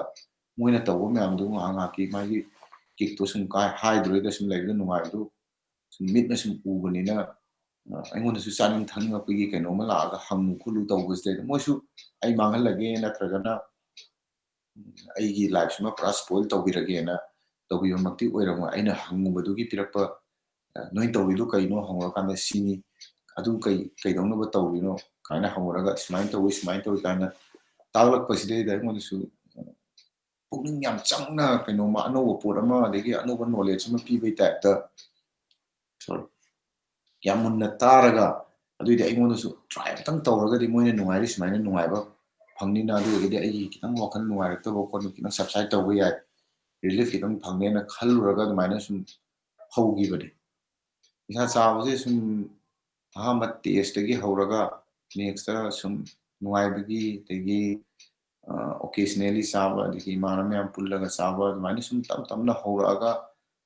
ꯀꯦꯔꯤꯌꯔ ꯃꯥꯡꯒꯅꯤ ꯑꯗꯒꯤ ꯂꯥꯏꯐꯁꯦ ꯌꯥꯝ ꯊꯤꯅ ꯁꯣꯛꯆꯤꯜꯂꯛꯀꯅꯤ ꯑꯗꯩ ꯑꯩꯅ ꯑꯦꯛꯁꯄꯦꯛ ꯇꯧꯗꯕ ꯃꯌꯥꯝ ꯑꯃ ꯃꯊꯪ ꯁꯨꯝ ꯂꯥꯛꯀꯅꯤ ꯑꯗꯨꯗꯤ ꯁꯨꯈꯟ ꯈꯜꯂꯨꯗꯦ ꯀꯩꯒꯤꯅꯣꯗ ꯃꯁꯤ ꯑꯩꯅ ꯁꯨꯝ ꯌꯦꯡꯕ ꯃꯇꯝꯗ ꯅꯤꯁꯥ ꯆꯥꯕ ꯃꯤ ꯈꯨꯗꯤꯡꯃꯛꯁꯦ ꯋꯥꯒꯅꯤ ꯈꯜꯂꯒ ꯆꯥꯕꯗꯤ ꯍꯧꯖꯤꯛ ꯑꯅꯧꯕ ꯍꯧꯕ ꯑꯉꯥꯡꯁꯤꯡ ꯑꯣꯏꯒꯦꯔꯥ ꯑꯃ ꯑꯣꯏꯒꯦꯔꯥ ꯀꯅꯥꯝꯇ ꯈꯟꯕꯁꯨ ꯌꯥꯎꯗꯦ ꯑꯩꯒꯤꯗꯁꯨ ꯈꯟꯈꯤꯗꯦ ꯃꯇꯝꯗꯨꯗ ꯑꯩꯈꯣꯏꯗꯒꯤ ꯈꯤꯇꯪ ꯍꯥꯟꯅ ꯆꯥꯈꯤꯕ ꯆꯥꯔꯒ ꯂꯩꯔꯝꯕ ꯑꯍꯟ ꯃꯌꯥꯝ ꯑꯃ ꯑꯗꯨꯝ ꯎꯏꯌꯦꯕ ꯃꯣꯏꯅ ꯅꯤꯁꯥꯁꯤ ꯆꯥꯔꯒ ꯋꯥꯕꯗꯨꯗꯤ ꯎꯗꯦꯕ ꯃꯣꯏꯅ ꯆꯥꯔꯒ ꯅꯨꯡꯉꯥꯏꯕꯗꯣ ꯉꯥꯛꯇ ꯎꯕꯅꯤꯅ ꯑꯗꯨꯒꯤ ꯅꯨꯡꯉꯥꯏꯕꯗꯨꯅꯦꯕ ꯑꯩꯅꯁꯨ ꯑꯃꯨꯛ ꯑꯗꯨꯒꯤ ꯃꯇꯨꯡ ꯇꯥꯟꯅꯔꯤꯁꯦ ꯑꯗꯨꯅ ꯇꯞꯅ ꯁꯨꯝ ꯈꯔ ꯁꯨꯝ ꯍꯧꯔꯛꯄꯗꯨꯅ ꯅꯣꯡꯃꯒꯤ ꯋꯥꯠꯄ ꯌꯥꯗꯕ ꯑꯩꯒꯤ ꯕꯦꯁꯤꯛ ꯅꯤꯗꯁꯀꯤ ꯇꯥꯏꯞꯇ ꯂꯥꯛꯑꯀꯥꯟꯗ ꯄꯦꯟꯗꯨꯗꯤ ꯈꯔ ꯐꯪꯕ ꯍꯧꯔꯦ ꯄꯦꯟꯁꯦ ꯏꯟ ꯑꯦꯚ꯭ꯔꯤ ꯋꯥꯛꯁ ꯑꯣꯐ ꯂꯥꯏꯐ ꯑꯗꯨꯝ ꯐꯪꯕ ꯍꯧꯔꯦ ꯉꯁꯥꯏꯒꯤ ꯍꯥꯟꯅꯗꯤ ꯌꯥꯝ ꯐ꯭ꯔꯤꯂꯤ ꯏꯃꯥꯟꯅꯕꯁꯤꯡ ꯇꯤꯟꯅꯕ ꯀꯥꯟꯗ ꯅꯤꯁꯥ ꯆꯥꯗꯕꯁꯤꯡꯒꯤ ꯏꯃꯥꯟꯅꯕꯁꯤꯡꯒꯤ ꯃꯔꯛꯇꯒ ꯆꯪꯉꯒ ꯑꯗꯨꯝ ꯃꯣꯏꯒ ꯑꯗꯨꯝ ꯋꯥꯔꯤ ꯋꯥꯇꯥꯏ ꯁꯥꯟꯅꯗꯅ ꯈꯣꯠꯇꯅ ꯇꯧꯔꯝꯕ ꯃꯌꯥꯝꯗꯣ ꯂꯣꯏꯅꯃꯛ ꯑꯦꯚꯣꯏꯗ ꯇꯧꯔꯛꯑꯒ ꯑꯩꯒ ꯆꯤꯟꯖꯥꯛ ꯃꯥꯟꯅꯕ ꯀꯥꯡꯕꯨꯁꯤꯡ ꯑꯗꯨꯒꯤ ꯃꯔꯛꯇ ꯑꯣꯏꯅ ꯆꯪꯅꯤꯡꯉꯛꯄ ꯀꯩꯒꯤꯅꯣꯗ ꯉꯁꯥꯏꯒꯤ ꯑꯩꯅ ꯄꯥꯝꯃꯤꯕ ꯄꯣꯠꯇꯣ ꯃꯗꯨ ꯐꯪꯒꯅꯤ ꯈꯪꯕ ꯑꯗꯒꯤ ꯑꯩꯅ ꯈꯪꯗ꯭ꯔꯒꯁꯨ ꯃꯣꯏꯗ ꯍꯪꯉꯒꯗꯤ ꯀꯩꯅꯣꯗ ꯑꯐꯕꯒ ꯐꯠꯇꯕꯒ ꯌꯦꯡꯉꯨꯕ ꯀꯥꯟꯗ ꯐꯠꯇꯕꯒꯤ ꯕꯤꯍꯦꯕꯤꯌꯔꯁꯤꯡꯅ ꯍꯦꯟꯅ ꯆꯥꯎꯅ ꯑꯩꯉꯣꯟꯗ ꯑꯣꯀꯨꯄꯥꯏ ꯇꯧꯔꯒ ꯂꯩꯕꯒꯤ ꯇꯥꯏꯞ ꯑꯃ ꯂꯩꯈꯤꯕꯗꯨꯅ ꯑꯗꯨꯃꯥꯏꯅ ꯁꯨꯝ ꯇꯞ ꯂꯥꯛꯄ ꯀꯥꯟꯁꯤꯗ ꯊꯣꯏꯗꯣꯛꯅ ꯃꯇꯝꯗꯨꯗ ꯀꯦꯔꯤꯌꯔꯁꯨ ꯃꯥꯡꯗꯦ ꯑꯗꯨꯝ ꯌꯥꯅꯕ ꯑꯗꯨꯝ ꯆꯠꯂꯦ ꯌꯥꯝ ꯅꯨꯡꯉꯥꯏꯈꯤꯗꯕꯁꯦ ꯑꯩꯁꯦ ꯇꯨ ꯕꯤ ꯚꯦꯔꯤ ꯑꯣꯅꯦꯁ ꯑꯩ ꯍꯧꯖꯤꯛꯐꯥꯎ ꯀꯌꯥ ꯑꯩꯒꯤ ꯈꯔ ꯀ꯭ꯂꯣꯖ ꯑꯣꯏꯕ ꯃꯤ ꯅꯠꯇ꯭ꯔꯒꯗꯤ ꯀꯌꯥ ꯍꯥꯏꯗꯣꯛꯇꯕ ꯁꯦꯟ ꯖꯣꯁꯦꯐꯇ ꯑꯩꯈꯣꯏꯅ ꯐꯥꯔꯁ ꯕꯦꯠꯁ ꯑꯣꯏ ꯑꯗꯨꯒ ꯑꯩꯅ ꯇꯣꯛꯈꯤꯕꯁꯦ ꯍꯌꯦꯡ ꯍꯥꯐ ꯏꯌꯔꯂꯤꯅꯤ ꯑꯗꯨꯗꯩꯗ ꯑꯁꯤꯒꯨꯝꯕꯁꯦ ꯇꯣꯛꯈꯤ ꯃꯔꯝꯁꯦ ꯉꯁꯥꯏꯒꯤ ꯃꯤꯁꯟ ꯁ꯭ꯀꯨꯜꯅꯤꯅ ꯈꯔ ꯑꯩꯈꯣꯏꯅ ꯐꯠꯂꯨꯗꯕꯒ ꯑꯗꯒꯤ ꯑꯩꯈꯣꯏꯗ ꯈꯤꯇꯪ ꯀꯩꯅꯣꯝꯃ ꯂꯩꯕ ꯈꯣꯠꯄ ꯇꯧꯕꯗ ꯄꯦꯔꯦꯟꯁꯁꯦ ꯑꯝꯇ ꯂꯥꯛꯑꯣ ꯍꯥꯏꯕꯁꯤꯗ ꯑꯩꯈꯣꯏ ꯐꯥꯗꯔꯅꯁꯨ ꯑꯩꯒꯤ ꯃꯑꯣꯡꯗꯨꯗ ꯂꯥꯛꯅꯤꯡꯗꯕꯩꯅꯤ ꯈꯪꯗꯦ ꯀꯩꯅꯣ ꯆꯠꯃꯤꯟꯅꯁꯤ ꯌꯥꯈꯤꯗꯕꯒ ꯑꯩꯁꯦ ꯑꯗꯨꯃꯥꯏꯅ ꯇꯧꯔꯒ ꯀꯩꯅꯣ ꯇꯧꯋꯤ ꯀꯩꯅꯣ ꯀꯟꯇꯤꯅ꯭ꯌꯨ ꯇꯧꯈꯤꯗ꯭ꯔꯦ ꯁꯦꯟꯇꯔꯦꯜ ꯁꯤꯐꯇꯒꯤꯗꯤ ꯑꯗꯨꯒ ꯆꯞ ꯃꯥꯟꯅꯩ ꯑꯩꯒ ꯇꯤꯟꯅꯔꯝꯕ ꯏꯃꯥꯟꯅꯕ ꯑꯅꯤ ꯍꯥꯟꯅꯗꯒꯤ ꯄꯨꯜꯂꯛꯄꯁꯤꯡꯗꯨꯁꯨ ꯃꯨꯟꯅ ꯌꯦꯡꯉꯨꯔꯀꯥꯟꯗꯗꯤ ꯃꯣꯏꯅ ꯑꯩꯉꯣꯟꯗꯒꯤ ꯍꯥꯟꯅ ꯇꯣꯛꯈꯤꯕ ꯃꯣꯏ ꯇꯣꯛꯈꯤꯕꯗꯨꯅꯁꯨ ꯃꯔꯝ ꯑꯣꯏꯔꯒ ꯑꯩꯁꯨ ꯇꯣꯛꯅꯤꯡꯕ ꯑꯃꯗꯤ ꯑꯣꯏꯕ ꯅꯠꯇ꯭ꯔꯒꯗꯤ ꯑꯗꯨꯝ ꯅꯝꯐꯨꯗ ꯉꯥꯡꯅꯔꯒ ꯀꯅꯥꯅꯣꯝꯃ ꯑꯗꯨꯝ ꯑꯩꯒꯤ ꯈꯤꯇꯪ ꯑꯦꯜꯗꯔꯁ ꯑꯃ ꯄꯨꯔꯒ ꯑꯗꯨꯝ ꯉꯥꯡꯅꯔꯒ ꯀꯟꯇꯤꯅ꯭ꯌꯨ ꯇꯧꯕ ꯌꯥꯔꯝꯒꯗꯕꯅꯦꯕ ꯑꯗꯨꯒꯤ ꯀꯣꯛꯇꯨꯁꯨ ꯑꯩꯉꯣꯟꯗ ꯂꯩꯇꯕ ꯀꯩꯒꯤꯅꯣꯗ ꯃꯣꯏꯁꯨ ꯇꯣꯛꯈ꯭ꯔꯕꯅꯤ나 ꯃꯣꯏ ꯂꯩꯇ꯭ꯔꯒ ꯑꯩꯉꯣꯟꯗꯁꯨ ꯌꯥꯝ ꯂꯣꯟꯂꯤ ꯑꯇꯩ ꯑꯇꯩ ꯃꯌꯥꯝꯗꯤ ꯇꯤꯟꯅꯔꯒꯁꯨ ꯋꯥꯈꯜꯂꯣꯟꯗꯗꯤ ꯑꯩꯁꯦ ꯌꯥꯝꯅ ꯑꯥꯏꯁꯣꯂꯦꯠ ꯑꯣꯏꯕꯗꯧꯅ ꯑꯗꯒꯤ ꯌꯥꯝ ꯂꯣꯟꯂꯤ ꯑꯣꯏꯕꯗꯧꯅ ꯁꯨꯝ ꯇꯧꯔꯒ ꯂꯩꯕꯅꯤꯅ ꯇꯝꯅꯤꯡꯕꯁꯤ ꯀꯌꯥ ꯏꯐꯥꯎ ꯐꯥꯎꯗ꯭ꯔꯦ ꯑꯗꯨꯅ ꯑꯩꯁꯦ ꯑꯇꯣꯞꯄ ꯁ꯭ꯀꯨꯜ ꯑꯃꯗ ꯇꯝꯃꯦ ꯃꯦꯇ꯭ꯔꯤꯛ ꯄꯥꯁ ꯇꯧꯔꯦ ꯑꯗꯒꯤꯗꯤ ꯑꯩꯈꯣꯏꯁꯦ ꯑꯃꯨꯛ 11ꯗ ꯑꯃꯨꯛ ꯍꯥꯌꯔ ꯁꯦꯀꯦꯟꯗꯔꯤ ꯁ꯭ꯀꯨꯜ ꯑꯃꯗ ꯑꯃꯨꯛ ꯆꯪꯉꯦ ꯆꯪꯉꯀꯥꯟꯁꯤꯗꯩꯗ ꯍꯥꯟꯅꯒꯤ ꯀꯝꯄꯦꯅꯤ ꯃꯌꯥꯝꯗꯣ ꯑꯃꯨꯛ ꯐꯅꯌꯥꯝ ꯁꯕꯖꯦꯛ ꯃꯥꯟꯅꯗ꯭ꯔꯒꯁꯨ ꯑꯃꯨꯛ ꯄꯨꯜꯂꯦ ꯄꯨꯟꯕ ꯀꯥꯟꯁꯤꯗꯩꯗ ꯃꯣꯏꯗꯤ ꯀꯩꯅꯣꯁꯤ ꯌꯥꯝ ꯀꯟꯅ ꯑꯩꯈꯣꯏꯒꯤ ꯐꯠꯇꯕ ꯕꯤꯍꯦꯕꯤꯌꯔꯒꯤ ꯆꯤꯟꯖꯥꯛ ꯐꯠꯇꯕ ꯆꯥꯕꯒꯤ ꯀꯩꯅꯣꯁꯤ ꯗꯤꯒ꯭ꯔꯤꯁꯤ ꯅꯦꯝꯕꯖꯥꯠꯅꯦ ꯑꯩꯅ ꯈꯔ ꯋꯥꯡꯕꯅꯤꯅ ꯁꯦꯝ ꯁ꯭ꯀꯨꯜꯗꯨꯗꯩꯗ ꯑꯩꯈꯣꯏꯒꯤ ꯈꯔ ꯑꯃꯅ ꯀꯃꯔꯁ ꯂꯧꯋꯤ ꯈꯔ ꯑꯃꯅ ꯁꯥꯏꯟꯁ ꯂꯧꯋꯤ ꯑꯩꯅ ꯑꯥꯔꯠꯁ ꯂꯧꯋꯤ ꯑꯩꯈꯣꯏ ꯇꯝꯃꯤꯟꯅꯕ ꯀꯥꯟꯁꯤꯗꯩꯗ ꯑꯩꯒꯤꯗꯤ ꯑꯃꯨꯛ ꯑꯅꯧꯕ ꯀꯝꯄꯦꯅꯤ ꯑꯃꯃꯨꯛ ꯐꯣꯝ ꯇꯧꯔꯦ ꯆꯤꯟꯖꯥꯛ ꯃꯥꯟꯅꯕ ꯑꯩꯒ ꯂꯥꯏꯐ ꯁ꯭ꯇꯥꯏꯜ ꯃꯥꯟꯅꯕ ꯑꯗꯒꯤ ꯋꯥꯈꯜꯂꯣꯟ ꯃꯥꯟꯅꯕ ꯑꯗꯒꯤ ꯀꯣꯏꯕ ꯂꯥꯡꯕ ꯆꯥꯕ ꯊꯛꯄ ꯁꯤꯒꯨꯝꯕ ꯃꯥꯟꯅꯕ ꯃꯌꯥꯝ ꯑꯃ ꯀꯩꯅꯣ ꯇꯧꯕ ꯄꯨꯟꯕ ꯍꯧꯔꯦ ꯄꯨꯟꯕ ꯍꯧꯕ ꯀꯥꯟꯁꯤꯗꯩꯗ ꯅꯨꯡꯉꯥꯏꯔꯝꯃꯦ ꯑꯗꯨꯝ ꯃꯇꯦꯛ ꯈꯔꯗꯤ ꯑꯗꯨꯝ ꯉꯁꯥꯏꯒꯤ ꯌꯨꯝꯅꯁꯨ ꯀꯌꯥ ꯈꯪꯗ꯭ꯔꯤꯕ ꯑꯣꯏꯕ ꯑꯗꯒꯤ ꯀꯩꯅꯣꯁꯨ ꯇꯧꯗꯕ ꯑꯗꯨꯃꯥꯏꯅꯃꯛ ꯇꯧꯔꯛꯀꯅꯤ ꯍꯥꯏꯕꯒꯤ ꯌꯨꯝꯅꯁꯨ ꯑꯩꯉꯣꯟꯗ ꯀꯣꯏꯁꯤꯟ ꯁꯦꯟꯅꯗꯅ ꯈꯣꯠꯇꯅ ꯇꯧꯕꯤꯅꯕ ꯃꯤꯁꯨ ꯂꯩꯇꯕ ꯑꯗꯨꯃꯥꯏꯅ ꯁꯨꯝ ꯇꯧꯔꯛꯄꯗꯒꯤ ꯐꯠꯇꯕ ꯊꯕꯛ ꯑꯁꯤꯗꯤ ꯀꯨꯏꯅ ꯁꯨꯝ ꯑꯩꯈꯣꯏꯒꯤ ꯀꯩꯅꯣꯗꯁꯨ ꯍꯥꯏꯅꯕꯗꯣ ꯑꯆꯥꯄꯣꯠ ꯃꯩ ꯀꯩꯗꯧꯉꯩꯗ ꯀꯨꯏꯅ ꯀꯨꯞꯄꯒ ꯊꯝꯕ ꯌꯥꯔꯣꯏ ꯍꯥꯏꯕꯒꯤ ꯑꯗꯨꯒꯤ ꯀꯩꯅꯣꯗꯨꯗ ꯈꯪꯉꯛꯑꯦ ꯑꯗꯨꯝ ꯌꯨꯝꯗ 11 ꯀꯥꯗ ꯉꯥꯏꯔꯤ ꯑꯩꯁꯦ ꯈꯪꯉꯛꯄ ꯀꯥꯟꯁꯤꯗꯩꯗ ꯑꯩꯈꯣꯏ ꯑꯪꯀꯜ ꯑꯇꯣꯝꯕꯁꯤꯅ ꯑꯩꯁꯦ ꯐꯥꯔꯒ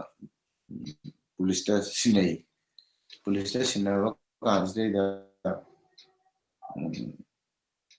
ꯄꯨꯂꯤꯁ ꯁ꯭ꯇꯦꯁꯟꯁꯤꯗꯩ ꯃꯇꯝꯗꯨꯗ ꯑꯩꯈꯣꯏ ꯔꯤꯍꯦꯕꯤꯂꯤꯇꯦꯁꯟ ꯁꯦꯟꯇꯔ ꯀꯥꯏꯁꯤꯗꯤ ꯍꯥꯡꯉꯤ ꯀꯥꯏꯗꯤ ꯇꯥꯔꯒ ꯀꯩꯅꯣ ꯆꯞ ꯆꯥꯅ ꯈꯪꯗꯦꯕ ꯄ꯭ꯔꯥꯏꯌꯔ ꯇꯨ ꯗꯦꯠ ꯑꯩꯒꯤ ꯑꯗꯨꯒꯤ ꯌꯨꯝꯒꯤ ꯑꯪꯀꯜꯁꯤꯅ ꯈꯪꯗ꯭ꯔꯤꯉꯩꯗ ꯑꯩꯈꯣꯏꯒꯤ ꯃꯃꯥꯡꯗ ꯅꯤꯁꯥ ꯆꯥꯔꯝꯕ ꯑꯦꯜꯗꯔꯁ ꯈꯔ ꯃꯣꯏꯁꯦ ꯇꯣꯛꯑꯒ ꯂꯩꯀꯥꯏꯗ ꯑꯦꯋꯦꯔꯅꯦꯁ ꯄ꯭ꯔꯣꯒ꯭ꯔꯥꯝꯒꯤ ꯇꯥꯏꯞꯇ ꯑꯩꯈꯣꯏꯒꯤ ꯂꯩꯀꯥꯏꯒꯤ ꯀꯝꯃꯨꯅꯤꯇꯤ ꯍꯣꯜ ꯀꯩꯅꯣ ꯂꯩꯔꯤꯕꯁꯤꯗꯩꯗ ꯑꯩꯈꯣꯏ ꯋꯥꯌꯦꯜ ꯂꯩꯀꯥꯏꯁꯤꯗꯩꯗ ꯍꯥꯏꯐꯦꯠ ꯁꯨꯝ ꯑꯩꯈꯣꯏꯅ ꯉꯥꯎꯁꯤꯟꯅꯕꯗꯣ ꯃꯣꯏꯅꯗꯤ ꯈꯪꯕꯅꯤna ꯑꯩꯈꯣꯏꯁꯦ ꯇꯥꯟꯅꯅꯕ ꯈꯣꯠꯅꯕ ꯇꯥꯗꯤ ꯇꯥꯏ ꯑꯗꯨꯒ ꯌꯥꯝ ꯊꯣꯏꯗꯣꯛꯅ ꯀꯣꯛꯇ ꯂꯧꯁꯜꯂꯨꯕ ꯈꯣꯠꯂꯨꯕꯗꯤ ꯇꯧꯗꯕ ꯀꯩꯅꯣꯗ ꯃꯇꯝꯗꯨꯗ ꯈꯜꯂꯤꯁꯦ I will never be like them ꯍꯥꯏꯕꯒꯤ ꯀꯩꯅꯣꯁꯤꯗꯩꯗ ꯑꯩ ꯆꯥꯔꯒꯁꯨ ꯊꯛꯑꯒꯁꯨ ꯐꯠꯇ꯭ꯔꯒꯁꯨ ꯃꯣꯏꯗꯣꯝꯗꯤ ꯇꯧꯔꯣꯏ ꯍꯥꯏꯕꯒꯤ ꯑꯗꯨꯒꯤ ꯖꯁꯇꯤꯐꯤꯀꯦꯁꯟ ꯑꯃꯈꯛ ꯑꯩꯅ ꯏꯁꯥꯅ ꯑꯗꯨꯝ ꯄꯤꯖꯔꯒ ꯀꯌꯥ ꯊꯣꯏꯅ ꯈꯟꯖꯤꯜꯂꯨꯗꯕ ꯑꯗꯨꯕꯨ ꯗꯦ ꯕꯥꯏ ꯗꯦ ꯁꯨꯝ ꯆꯥꯕ ꯊꯛꯄ ꯐꯠꯇꯕ ꯆꯤꯟꯖꯥꯛ ꯃꯌꯥꯝꯗꯨ ꯑꯗꯨꯝ ꯂꯦꯞꯇꯕꯅꯤꯅ ꯑꯩꯈꯣꯏ ꯑꯪꯀꯜꯁꯤꯅ ꯐꯥꯔꯀꯥꯟꯗ ꯑꯩꯁꯦ IPSꯀꯤ ꯂꯣꯀꯞꯇ ꯂꯩ ꯌꯨꯝꯗꯒꯤ ꯅꯨꯃꯤꯠ ꯅꯤꯅꯤ ꯍꯨꯝꯅꯤ ꯑꯗꯨ ꯂꯩꯕ ꯀꯥꯟꯁꯤꯗꯩꯗ ꯆꯥꯅ ꯊꯛꯅꯕ ꯁꯨꯝ ꯊꯤꯜꯂꯛꯄ ꯀꯥꯟꯗ ꯄꯨꯂꯤꯁ ꯑꯃꯈꯛꯅ ꯌꯨꯝꯒꯤ ꯀꯅꯥꯒꯤ ꯃꯤꯅ ꯍꯥꯏꯕꯤꯔꯛꯄꯅꯣꯗꯤ ꯈꯪꯗ꯭ꯔꯦ ꯔꯤꯍꯦꯞꯇ ꯂꯩꯒꯦꯔꯥ ꯅꯠꯇ꯭ꯔꯒꯅ ꯀꯔꯦꯛꯁꯅꯦꯜ ꯏꯟꯁꯇꯤꯇ꯭ꯌꯨꯁꯟ ꯑꯅ ꯁꯖꯤꯋꯥ ꯖꯦꯜ ꯗ ꯍꯥꯡꯉꯤ ꯀꯔꯝꯕꯗ ꯂꯩꯅꯤꯡꯒꯦ ꯁꯤꯅꯤ ꯃꯇꯝꯗꯨꯗ ꯑꯩꯉꯣꯟꯗ ꯁꯇ꯭ꯔꯥꯏꯛ ꯇꯧꯈꯤꯕꯁꯤ ꯔꯤꯍꯦꯕꯤꯂꯤꯇꯦꯁꯟ ꯁꯦꯟꯇꯔ ꯑꯁꯤꯗꯤ ꯀꯩꯅꯣ ꯈꯪꯗꯕꯅꯤꯅ ꯀꯔꯦꯛꯁꯅꯦꯜ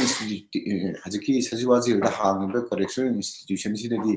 ꯑꯩꯈꯣꯏꯒꯤ ꯂꯩꯀꯥꯏꯒꯤ ꯏꯌꯥꯝꯕꯁꯤꯡ ꯑꯗꯒꯤ ꯑꯩꯈꯣꯏꯒꯤ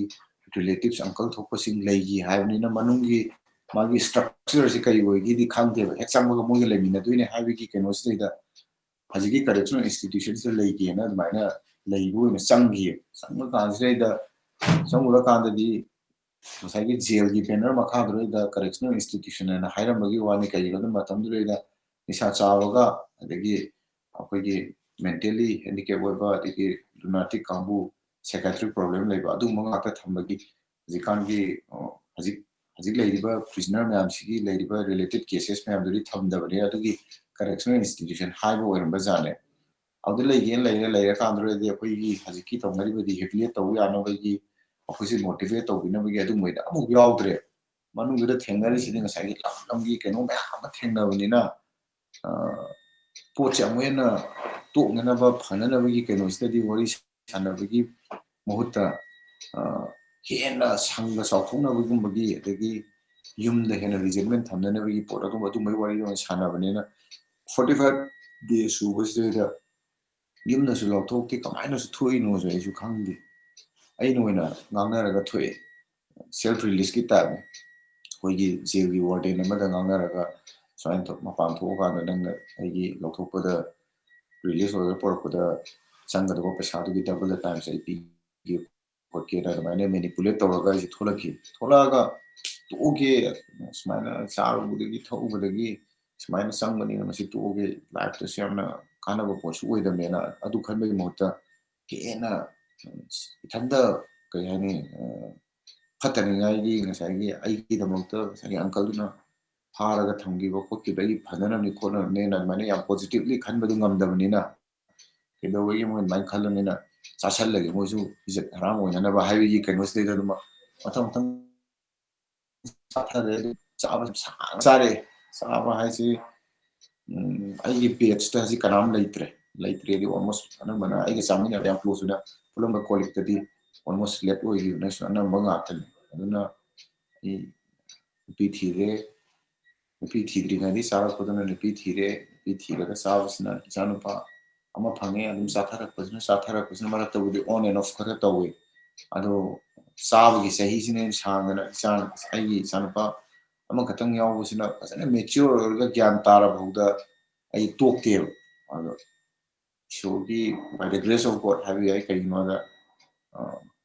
ꯑꯩ ꯇꯣꯛꯍꯟꯅꯤꯡꯕꯒꯤ ꯑꯩꯉꯣꯟꯗ ꯏꯊꯤꯜ ꯑꯃ ꯄꯤꯔꯤꯁꯦ ꯉꯁꯥꯏꯒꯤ ꯑꯐꯕ ꯈꯔ ꯈꯛꯇꯤ ꯀꯣꯟꯅ ꯈꯪꯉꯛꯄꯩ ꯋꯥꯅꯤ ꯑꯩꯅ ꯁꯨꯃꯥꯏꯅ ꯅꯤꯁꯥ ꯌꯥꯎꯗꯅ ꯃꯇꯦꯛ ꯈꯔ ꯆꯍꯤ 6 ꯑꯃ 8 ꯑꯃ ꯂꯥꯛꯑꯀꯥꯟꯁꯤꯗ ꯁꯤꯒꯤ ꯖꯔꯅꯤꯁꯤꯗ ꯂꯥꯛꯑꯀꯥꯟꯗ ꯑꯩꯅ ꯐꯠꯇꯕ ꯊꯕꯛꯇꯤ ꯇꯧꯔꯒ ꯁꯝ ꯌꯥꯝꯅ ꯅꯦꯝꯕ ꯀ꯭ꯋꯥꯟꯇꯤꯇꯤꯗ ꯑꯩꯅ ꯃꯤꯒꯤ ꯃꯇꯦꯡꯈꯔ ꯄꯥꯡꯈꯤꯕ ꯈꯔ ꯂꯩꯕꯗꯨꯅ ꯏꯁꯣꯔꯅ ꯑꯩꯁꯦ ꯑꯃꯨꯛꯇꯪꯒ ꯐꯔꯒ ꯔꯤꯃꯦꯅꯤꯡ ꯂꯥꯏꯐꯁꯦ ꯑꯩꯈꯣꯏꯒꯤ ꯑꯐꯕꯔꯣꯝꯗ ꯌꯨꯇꯤꯂꯥꯏꯁ ꯇꯧꯔꯒ ꯑꯩꯒꯤ ꯈꯪꯖꯔꯤꯕ ꯂꯩꯖꯔꯤꯕ ꯈꯔꯁꯦ ꯌꯨꯇꯤꯂꯥꯏꯁ ꯇꯧꯔꯒ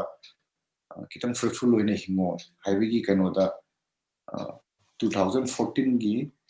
ꯖꯅꯋꯥꯔꯤꯒꯤ 22 ꯅꯨꯃꯤꯠ ꯑꯩꯁꯦ ꯏꯃꯥꯟꯅꯕ ꯑꯃꯈꯛꯅ ꯍꯥꯡꯕ ꯔꯤꯍꯦꯞꯇ ꯆꯪꯕ ꯀꯥꯟꯁꯤꯗꯩꯗ ꯑꯩ ꯅꯤꯁꯥꯁꯤ ꯌꯥꯝ ꯁꯥꯡꯅ ꯇꯣꯛꯑꯒ ꯆꯍꯤ 10 ꯀꯨꯟꯃꯨꯛ ꯅꯤꯁꯥ ꯌꯥꯎꯗꯅ ꯍꯤꯡꯉꯒ ꯑꯗꯒꯤ ꯉꯁꯤ ꯍꯧꯖꯤꯛ ꯐꯝꯃꯒ ꯂꯩꯔꯤ ꯁꯨꯃꯥꯏꯅ ꯂꯩꯒꯦ ꯀꯥꯏꯅ ꯑꯗꯨꯒꯤ ꯑꯦꯛꯁꯄꯦꯛꯇꯦꯁꯟꯗꯣ ꯍꯣꯞꯇ ꯆꯪꯈꯤꯕꯗꯤ ꯅꯠꯇꯦ ꯑꯉꯥꯡꯅ ꯆꯥꯎꯔꯛꯄꯒ ꯑꯗꯒꯤ ꯂꯥꯏꯐꯁꯨ ꯂꯣꯏꯕ ꯌꯥꯕ ꯁꯨꯝ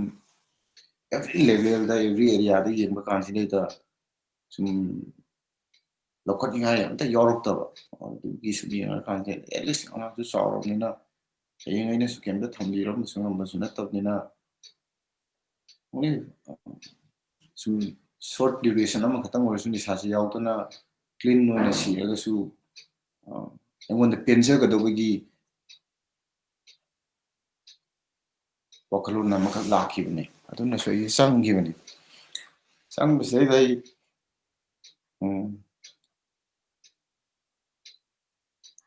ꯈꯤꯇꯪ ꯀꯩꯁꯨ ꯀꯥꯏꯗꯦ ꯍꯥꯏꯕꯤꯌꯨ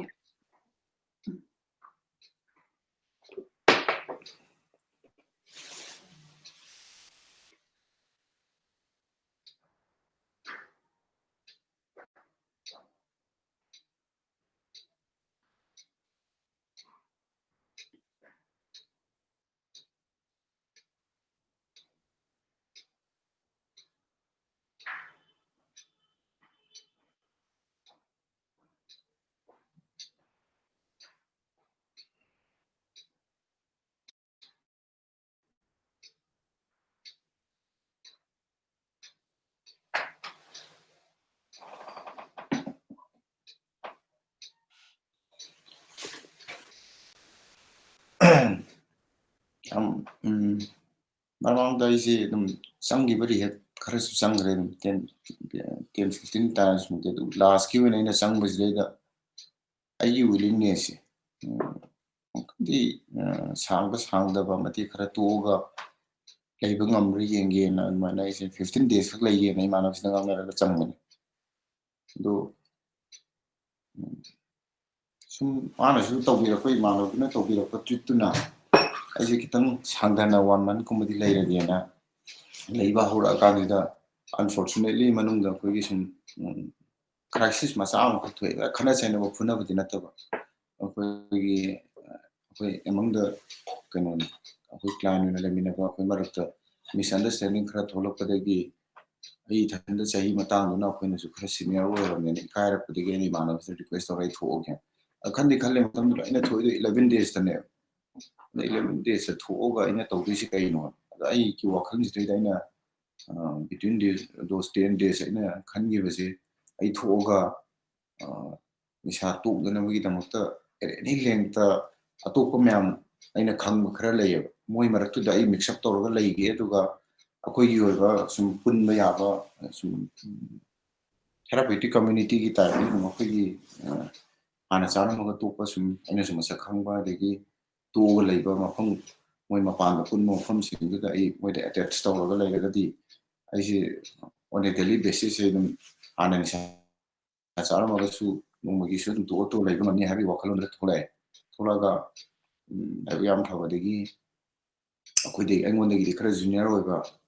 ꯑꯩꯒꯤ ꯍꯧꯖꯤꯛ ꯑꯩꯅ ꯂꯥꯁ ꯑꯣꯏꯅ ꯇ꯭ꯔꯤꯠꯃꯦꯟ ꯁꯤꯛ ꯇꯧꯕ ꯃꯐꯝꯁꯤꯒꯤ ꯔꯤꯍꯦꯕ ꯍꯥꯡꯉꯤꯕ ꯏꯃꯥꯟꯅꯕꯁꯤꯗꯒꯤ ꯈꯔ ꯖꯨꯅꯤꯌꯔ ꯑꯣꯏꯕ ꯏꯅꯥꯎ ꯑꯃꯈꯛꯀꯤ ꯃꯥꯏ ꯅꯝꯕꯔꯁꯦ ꯂꯧꯔꯒ ꯑꯩꯅ ꯀꯟꯇꯦꯛ ꯇꯧꯋꯦ ꯑꯗꯣ ꯑꯩꯅ ꯗꯤꯆꯥꯔꯖ ꯇꯧꯔꯛꯄꯁꯤꯅ February date 6ꯅꯤ 6ꯇꯨꯗꯒꯤ ꯃꯥ ꯂꯥꯛꯄ ꯉꯝꯗ꯭ꯔꯦ 7ꯗꯒꯤ ꯍꯧꯖꯤꯛꯀꯤ ꯏꯅꯥꯎꯁꯤꯒ ꯄꯨꯜꯂꯒ ꯁꯨꯝ ꯂꯥꯛꯄꯒꯤ ꯖꯔꯅꯤꯁꯤꯅ ꯍꯧꯖꯤꯛꯐꯥꯎꯒꯤ ꯑꯩꯒꯤ ꯄ꯭ꯔꯦꯖꯦꯟꯒꯤ ꯀꯩꯅꯣꯁꯤꯐꯥꯎ ꯂꯥꯛꯄꯅꯤ ꯅꯤꯁꯥ ꯌꯥꯎꯗꯅ ꯁꯨꯝ ꯑꯋꯥ ꯑꯅꯥ ꯃꯌꯥꯝ ꯑꯞꯁ ꯑꯦꯟ ꯗꯥꯎꯟꯁ ꯃꯌꯥꯝ ꯑꯃ ꯃꯔꯛꯇꯗꯤ ꯂꯩꯔꯦ ꯂꯩꯔꯒꯁꯨ ꯅꯤꯁꯥ ꯌꯥꯎꯗꯕ ꯂꯥꯏꯐ ꯑꯃ ꯍꯧꯖꯤꯛ ꯑꯩ ꯑꯗꯨꯝ ꯁ꯭ꯇ꯭ꯔꯒꯜ ꯃꯌꯥꯝ ꯇꯧꯔꯒꯁꯨ ꯑꯦꯠꯂꯤꯁ ꯅꯤꯁꯥꯗꯒꯤꯗꯤ ꯑꯩ ꯆꯍꯤ ꯈꯔꯁꯦ ꯊꯥꯞꯇꯣꯛꯑꯒ ꯁꯨꯃꯥꯏꯅ ꯖꯔꯅꯤꯁꯤꯗꯤ ꯑꯗꯨꯝ ꯑꯩ ꯂꯥꯛꯏ ꯑꯩ ꯍꯣꯔꯦꯟ ꯑꯃꯨꯛ ꯑꯩ ꯑꯃꯨꯛ ꯁꯝꯖꯤꯟꯖꯔꯛꯀꯦ ꯈꯤꯇꯪ ꯑꯩꯉꯣꯟꯗꯁꯨ ꯌꯥꯝꯅ ꯅꯨꯡꯁꯤꯅ ꯃꯀꯣꯛꯇꯒꯤ ꯂꯤꯕꯤꯕꯒꯤꯗꯃꯛꯇ ꯊꯥꯒꯠꯆꯔꯤ ꯌꯦꯡꯕꯤꯔꯤꯕ ꯄꯨꯝꯅꯃꯛꯅ ꯑꯩꯅ ꯗꯥ ꯄꯨꯁꯄꯀꯥꯟꯇ ꯍꯥꯏꯅ ꯀꯧꯖꯒꯦ ꯑꯩꯒꯤ ꯇꯥꯃꯣꯒꯤ ꯐ꯭ꯔꯦꯟꯅꯤ ꯇꯝꯃꯤꯟꯅꯔꯛꯄꯅꯤ ꯃꯌꯥꯝꯅ ꯋꯥꯔꯤꯁꯦ ꯑꯩꯈꯣꯏꯅ ꯊꯣꯛꯈꯤꯕ ꯋꯥꯔꯤꯁꯤ ꯂꯤꯊꯣꯔꯛꯄꯁꯤ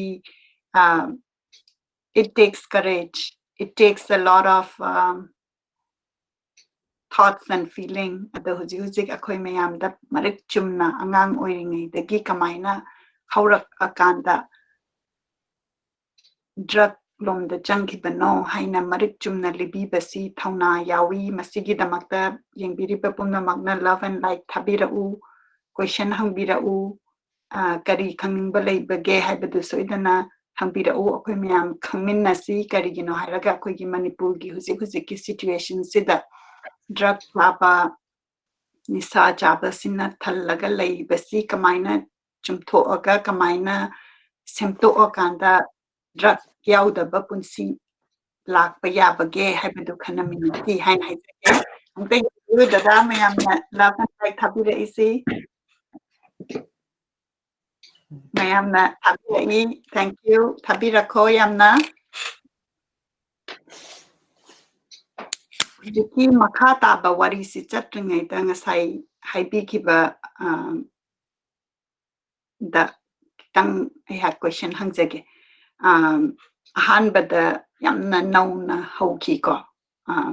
momentary pleasure seeking behavior ꯍꯥꯏꯕꯗꯤ ꯌꯥꯝꯅ ꯑꯉꯥꯡ ꯑꯣꯏꯔꯤꯉꯩꯗ class 1, 2 ꯑꯉꯥꯡ ꯑꯣꯏꯔꯤꯉꯩ ꯁꯤꯗꯩꯁꯤꯗ ꯑꯩꯅ ꯈꯟꯖꯕꯗ ꯃꯇꯝꯁꯤꯗ ꯏꯃꯥ ꯏꯄꯥꯅ ꯈꯠꯅꯕꯁꯤ ꯎꯈꯤꯕ ꯑꯗꯨꯒ ꯏꯃꯥ ꯏꯄꯥꯗꯒꯤ ꯑꯉꯥꯡ ꯑꯣꯏꯕꯒꯤ attention ꯐꯪꯅꯤꯡꯕꯗꯨ ꯐꯪꯈꯤꯗꯕꯗꯨꯅ ꯑꯇꯩꯗ ꯁꯤꯛ ꯇꯧꯈꯤꯕꯅꯤ ꯍꯥꯏꯕꯗ ꯂꯥꯟꯒꯗ꯭ꯔꯥ ꯑꯗꯨꯁꯨ ꯐꯦꯛꯇꯔ ꯑꯃ ꯑꯣꯏꯗꯣꯏꯅꯦ ꯑꯗꯨꯒ ꯑꯩꯒ ꯈꯔ ꯀ꯭ꯂꯣꯖ ꯑꯣꯏꯕꯁꯦ ꯑꯩꯒꯤ ꯃꯥꯗꯔꯅ ꯍꯦꯜꯂꯦꯕ ꯑꯩꯒꯤ ꯃꯥꯗꯔꯅ ꯍꯦꯟꯕꯅꯤꯅ out of a sudden ꯃꯥꯒꯤ premature death expire ꯑꯣꯏꯈ꯭ꯔꯀꯥꯟꯗꯨꯗ ꯑꯩꯉꯣꯟꯗ ꯌꯥꯝ lonely ꯑꯣꯏꯕ ꯑꯃ ꯐꯤꯜ ꯇꯧꯈꯤꯕꯗꯣ ꯑꯗꯨꯅꯅꯦ ꯑꯩꯗꯤ ꯃꯇꯝꯗꯨꯗ ꯏꯃꯥꯁꯤ ꯂꯩꯈꯤꯗ꯭ꯔꯕ ꯀꯥꯟꯗ ꯏꯃꯥꯗꯧꯅ ꯋꯥꯔꯤ ꯁꯥꯃꯤꯟꯅꯔꯝꯕ ꯑꯗꯒꯤ ꯐꯣꯡꯗꯣꯛꯄ ꯑꯗꯨꯒꯨꯝꯕ ꯃꯤ ꯂꯩꯈꯤꯗꯕ ꯃꯇꯝꯁꯤꯗ ꯑꯗꯒꯤ ꯕꯕꯥꯒꯅ ꯈꯔ ꯒꯦꯞ ꯂꯩꯈ꯭ꯔꯦ ꯍꯥꯏꯔꯦꯀꯣ ꯑꯗꯣ ꯃꯇꯝꯁꯤꯗ ꯒꯦꯞ ꯂꯩꯕꯁꯦ ꯃꯁꯤ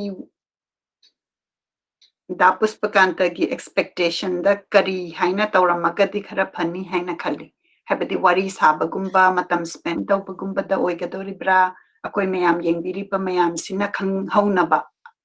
ꯇꯨꯡꯒꯤ ꯑꯣꯏꯅ ꯍꯥꯏꯕ ꯇꯥꯔꯦ ꯑꯩꯕꯨ ꯍꯥꯏꯖꯧ ꯍꯥꯏꯔꯒꯗꯤ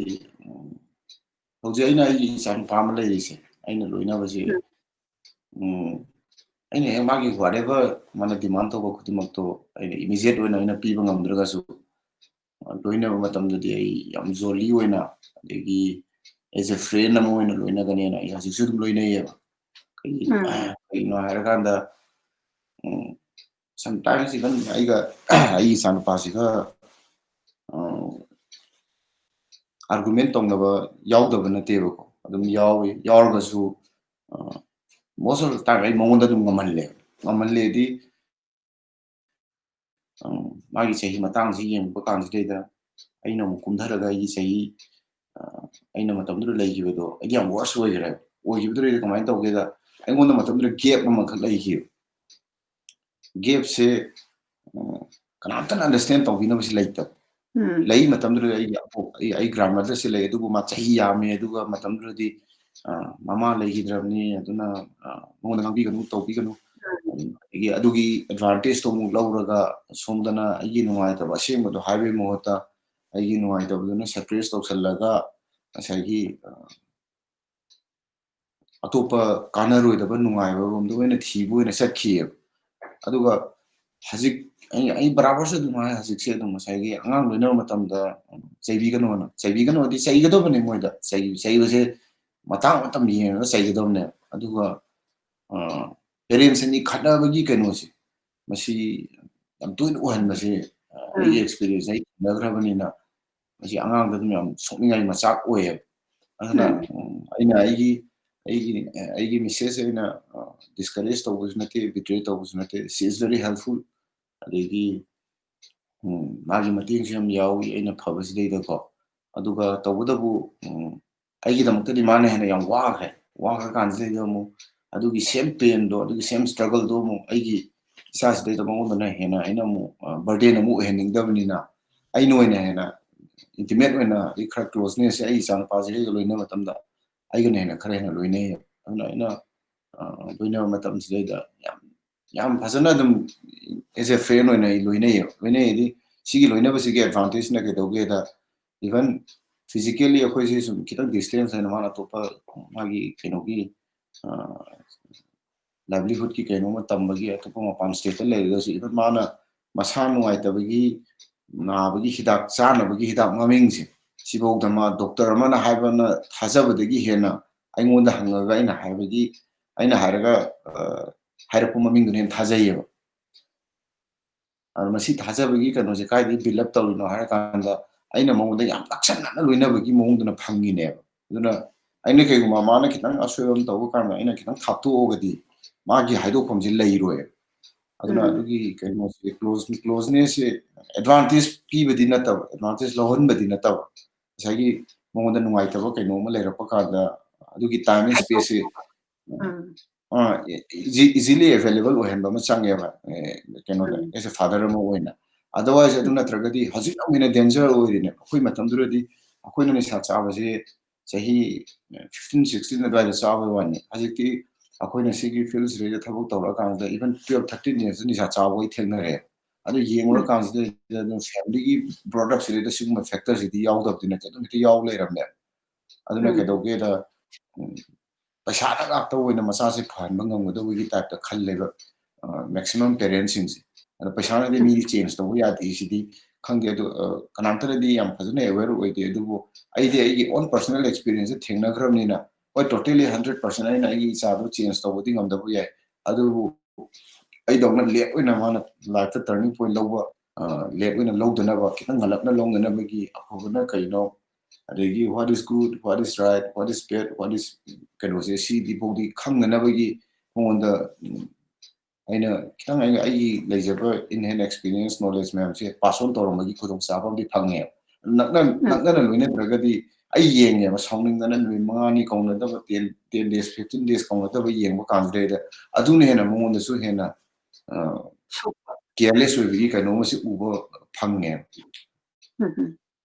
ꯍꯥꯏꯕꯗꯤ ꯑꯩꯈꯣꯏꯅ ꯉꯁꯥꯏꯒꯤ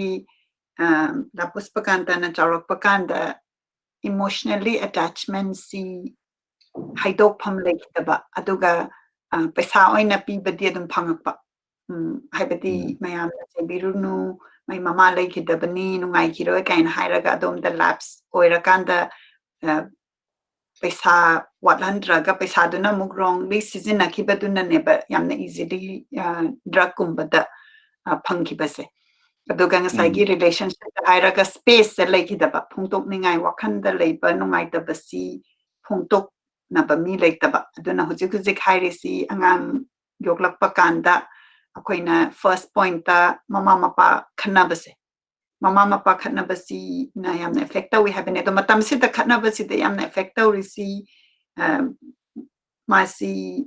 khatnaba launaba tunara natraga physical violence kumba ubagira natraga moisi khainarani kaina khanbagira angang oiringai da wakhan dum tanga share tobira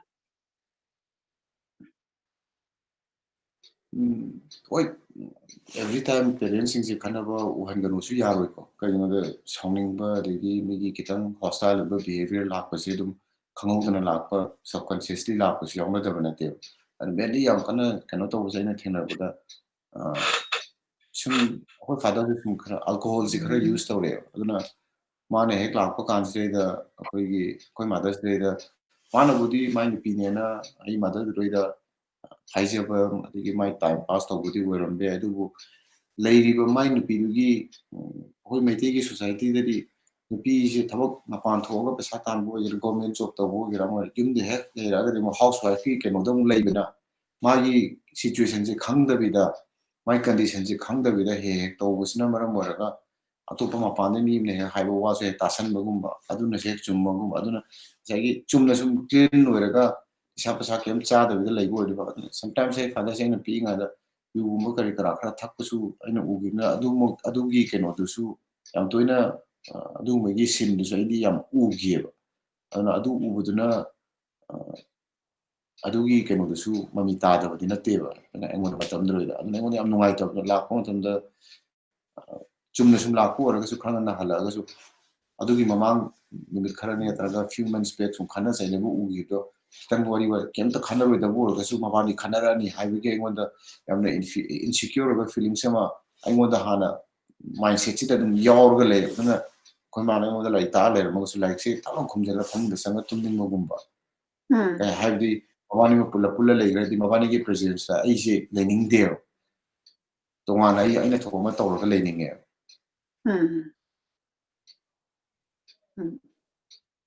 aduna akoi mayamna masigi factors se sounding hainati akoi khatnaba si angang gi mamang da khatnara kanda angang si da phawbadu karino haina koina in depthly khangdaba sawbadu na henba duna dum haini hairoi khangdabadu angang gi mamang da ke hairuba adagi madugi behavior du sumuk akoina genga kanda khanadabadi ngamdaba instance yaugani aduga openly wari sabiba amasu changadra haina khanjai ko nasai gi hujuk da Pushpakanta na haibiriba hujukki icha sidana adum yamna free and frank oina wari sana biba openness magi space to biba duna closeness henkatli emotional bonding henkatli haibaneba adagi ai hakna gyan kitang ta zahuta banang saigi class 1 2 dagi adum mentally dikhara rawana hora aga momentary pleasure seeking behavior habidi materialistic oina achapot kumba leiba natraga mayam da pisa gumba poraga taubaduna attention phangba haitare ko group dagi friendship dagi adagi tauroi daba smoking si class 2 dagi hora try taugrabaneba yamna piingai da adagi gambling try taure haire adagi class 6 to class 8 haiba male ko ngasagi drug chaba hokibase the drug chaba hokibase ai panbiki but alcohol su khara adum try tawi haina panbikre the drug se kari exact drug no tawi kibase ai drug the best way je heroin ꯑꯩꯈꯣꯏ locally number 4 ꯍꯥꯏꯅ ꯈꯪꯅꯔꯤꯁꯦ Okay. ꯑꯗꯨꯒ ꯑꯗꯨꯝ ꯃꯔꯛꯇꯕꯨꯗꯤ quality ꯃꯥꯒꯤ ꯍꯟꯊꯔꯛꯑꯀꯥꯟꯗ ꯑꯩꯅ ꯄꯥꯝꯃꯤꯕ ꯃꯥꯒꯤ ꯍꯥꯏꯗꯨ ꯌꯧꯅꯅꯕ mix-up ꯇꯧꯔꯒ ꯑꯇꯣꯞ ꯑꯇꯣꯞꯄꯒ ꯑꯗꯨꯝ ꯀꯣꯛꯇꯦꯜ ꯇꯧꯕꯗꯤ ꯑꯗꯨꯝ ꯑꯣꯜ ꯗ ꯇꯥꯏꯝ ꯑꯗꯨꯝ ꯇꯧꯋꯦꯕ ꯇꯧꯕꯒꯤꯗꯤ ꯑꯗꯨꯒ ꯈ꯭ꯋꯥꯏꯗꯒꯤ ꯑꯩꯅ ꯌꯥꯝ ꯄꯥꯝꯖꯅ ꯑꯗꯒꯤ ꯌꯥꯝ ꯁꯥꯡꯅ for more than 20 years ꯃꯨꯛ ꯆꯥꯈꯤꯕꯁꯤꯗꯤ ꯍꯦꯔꯣꯏꯟꯅꯦ Okay. Heroin se 20 years muk chakhiba aduga masigi 20 years se dum continuously chakhibra natraga marakta tokhiba phase yaw bikhiba adum yawe marakta 3 months lepa adagi 18 months lepa adagi chahi ama khara hena lepa kumba admaina adum yawbudi aduga amheta relapse tawagi episode se adum heta lakpa kaigino da aina matamdra tokningise adugi leiramba kanoduga haje aina tokningise ga anisigi difference te ai khange aina sunga sagi anga oringa da aina pleasure seeking behavior momentary pleasure pambagi kaino ma yawena aina khange ise mamagi aina tokpa kandure de ai uba ngamde handaki aina tokla kandu urine kaino da ai wa ngata nati mi khudima polakpada loina ma isa charaga polak onta yawponte loina ma isa yawgana polai adigi family dagi good advice adigi yam positive oiba adigi constructive oiba phananabagi yamna moral behavior singse yumdagi loina tambiraga thara ineba thara su ngasai mi singse mai gi phattabagi lambi amomdi leiraga su nisaromda manifest toropa people like me haitare I dogna nisaromda finally in the long run manifest toropa kangu singse yawriba manbagi apana addiction hairiba si manbagi sangse degree am wangba kangu oidoine I dogna isada manifest toropa se kaino da haji phauda igi behavior ni sa yawra kana su saura kana yam extreme yam kuina di long going di oide tawida be extreme di oigalle di wakala ma mi ma khanabagi khalakpa kana haji to bu khadaba ga mapai wani ngamni ngamoi khangdraga su aina heta revenge longba gumbagi ri kenogi adugi kenosi aingonda phawdabdi nateba hajina aingonda control tawdabagi madugi kenoda balancing tawdabagi aina topa therapy kari kara tawgi thadasaba ngamjabai wane but matamdugi aina nisa mate aina sari manam topa kanduradi yamna isi yam hostile way yam wild way nisa sabdasu yam wild way khana senabdasu wild way adigi mi amada wangamusu wild mi sitabasu heli adigi aigi ego sisu kamaina haidino khangde ai khangom even adugi matamda ugiba mi singsina huji aina nisa yawduna leirabawda aise adum hanagi mongda adum toromgani haibagi mongda adum ubusu maximum adum uriba adum uyedi aina ta mi ma sang leje nang kamaina ma pulima mi birani kaina haibase hajisu dum aina konda anna pongda adum tari bedum adu ai hajiki dum thadaraga mamang aina toromaduna haibu oragani aduna sidi aina phattaba toromaduna hena sangmanina aina phara kanse ka sangdoktrigedi adugi timing the duration khara sangdoktrigedi mina ai pak thasa odi yaroi ko na mara aina sum phada jana ba hona bai wane aduga matamduredi ai smaina ai amuhana smaina born again tawni haibagi keno simadi sungai leiramdrabane mai khara manadaba niti niyom de ai dum leire abadi dagi ngasagi nauringaigi warida incident anida da Pushpakanta na haigibada aigi kokta laihoba ngasagi Saint Joseph dagi thoklakpa matamda pubiraga ngangbi naba laigidaba haiba ama hai panbikiko ngangbi naba adagi amuk chatlakanda father natraga moigi principal da ngangbiramagati adum career line da changamba yai kaina haiba ama su panbikre dagi amukna police na pharakanda rehab da laigera sajiwa jail da laigera haibasida gyanta da bahibadi rehab asi karino kaina dugi age to the khang haudabana sajiwa jail sida lairukanda correction institute kaina wakhanda khalubadu sngoi oiramdana mayam punna laibatuda 45 days si yamna wana khanga kanamtana matamduda hangbi dabagi mawng da aina tajai ꯑꯗꯨꯗꯨꯅ ꯍꯦꯟꯅ ꯍꯥꯏꯕꯗꯤ ꯃꯇꯝꯁꯤꯗꯩꯁꯤꯗ ꯋꯥꯕ ꯇꯥꯔꯕ ꯃꯇꯝꯁꯤꯗ ꯗꯥ ꯄꯨꯁꯄꯀꯥꯟꯇꯒꯤꯅꯤ ꯍꯥꯏꯔꯒ ꯀꯅꯥꯅꯣꯝꯃ ꯂꯥꯛꯄꯤꯔꯀꯥꯟꯗ ꯍꯪꯕꯤꯕ ꯈꯣꯠꯄꯤꯕ ꯌꯥꯎꯗꯕ ꯄꯨꯕꯤꯕ ꯌꯥꯎꯗꯕꯗꯨꯅ ꯑꯃꯨꯛꯀ ꯍꯦꯟꯅ ꯁꯥꯎꯔꯀꯥꯟꯗ ꯑꯩ ꯃꯗꯨꯗꯤ ꯍꯦꯟꯅ ꯗ꯭ꯔꯒ ꯆꯥꯔꯒꯦ ꯍꯥꯏꯅ ꯈꯟꯈꯤꯕꯅꯤ ꯍꯥꯏꯅ ꯑꯩꯅ ꯂꯧꯖꯩ ꯃꯁꯤ ꯆꯨꯝꯒꯗ꯭ꯔꯥ ꯅꯠꯇ꯭ꯔꯒ ꯃꯇꯝꯗꯨꯗ ꯑꯩꯅ ꯐꯠꯇꯕ ꯑꯣꯏꯔꯒꯁꯨ ꯑꯩꯅ ꯈꯟꯕꯗꯨꯁꯨ ꯆꯨꯝꯃꯦ ꯑꯗꯨꯒ ꯑꯩꯅ ꯃꯇꯝꯗꯨꯗ ꯑꯩ ꯐꯦꯃꯤꯂꯤꯗ ꯌꯥꯝ ꯁꯥꯎꯔꯒꯁꯨ ꯔꯤꯖꯦꯟꯃꯦꯟ ꯌꯥꯝ ꯂꯩꯔꯒꯁꯨ ꯍꯧꯖꯤꯛ ꯑꯃꯨꯛ ꯑꯩꯅ ꯑꯃꯨꯛ ꯑꯗꯨꯏꯗꯣ ꯌꯦꯡꯕ ꯀꯥꯟꯗ ꯑꯩ ꯗ꯭ꯔꯒ ꯆꯥꯕꯒꯤ ꯀꯩꯅꯣꯁꯦ ꯁꯤꯟꯁꯦ ꯃꯇꯝꯗꯨꯗ ꯌꯥꯝ ꯐꯠꯈꯤꯗꯦꯕ ꯍꯥꯏꯕꯗꯤ ꯔꯤꯍꯦꯞꯁꯦ ꯀꯩꯅꯣ ꯐꯦꯃꯤꯂꯤꯗꯁꯨ ꯑꯦꯋꯦꯌꯔ ꯑꯣꯏꯗꯕ ꯑꯦꯕ꯭ꯔꯤ ꯐꯦꯃꯤꯂꯤꯗ ꯍꯧꯖꯤꯛ ꯂꯩꯔꯤꯕ ꯀꯩꯅꯣꯁꯤꯒꯤ ꯁꯨꯃꯥꯏꯅ ꯑꯦꯋꯦꯌꯔꯅꯦꯁꯁꯦ ꯀꯩꯁꯨ ꯂꯩꯇꯦꯕ ꯑꯗꯨꯅ ꯃꯇꯝꯁꯤꯗ ꯈ꯭ꯋꯥꯏꯗꯒꯤ ꯇꯧꯔꯝꯕꯁꯦ ꯅꯤꯁꯥꯕꯨ ꯆꯥꯔꯗꯤ ꯖꯦꯜ ꯊꯝꯃꯣ ꯉꯥꯛꯇꯅꯦ ꯈ꯭ꯋꯥꯏ ꯍꯥꯏꯅꯔꯝꯃꯤꯁꯦ ꯖꯦꯜ ꯊꯝꯃꯣ ꯍꯥꯏꯅꯕꯗꯨꯅ ꯃꯗꯨꯒꯤ ꯃꯥꯏꯟ ꯁꯦꯠꯇꯨꯁꯨ ꯃꯗꯨꯒꯤ ꯀꯩꯅꯣꯗꯨꯔꯩꯗ ꯊꯤꯡꯀꯤꯡꯗꯨꯔꯩꯗ ꯑꯩꯈꯣꯏꯒꯤ ꯌꯨꯝꯒꯤ ꯑꯍꯜ ꯂꯃꯟ ꯃꯌꯥꯝꯁꯨ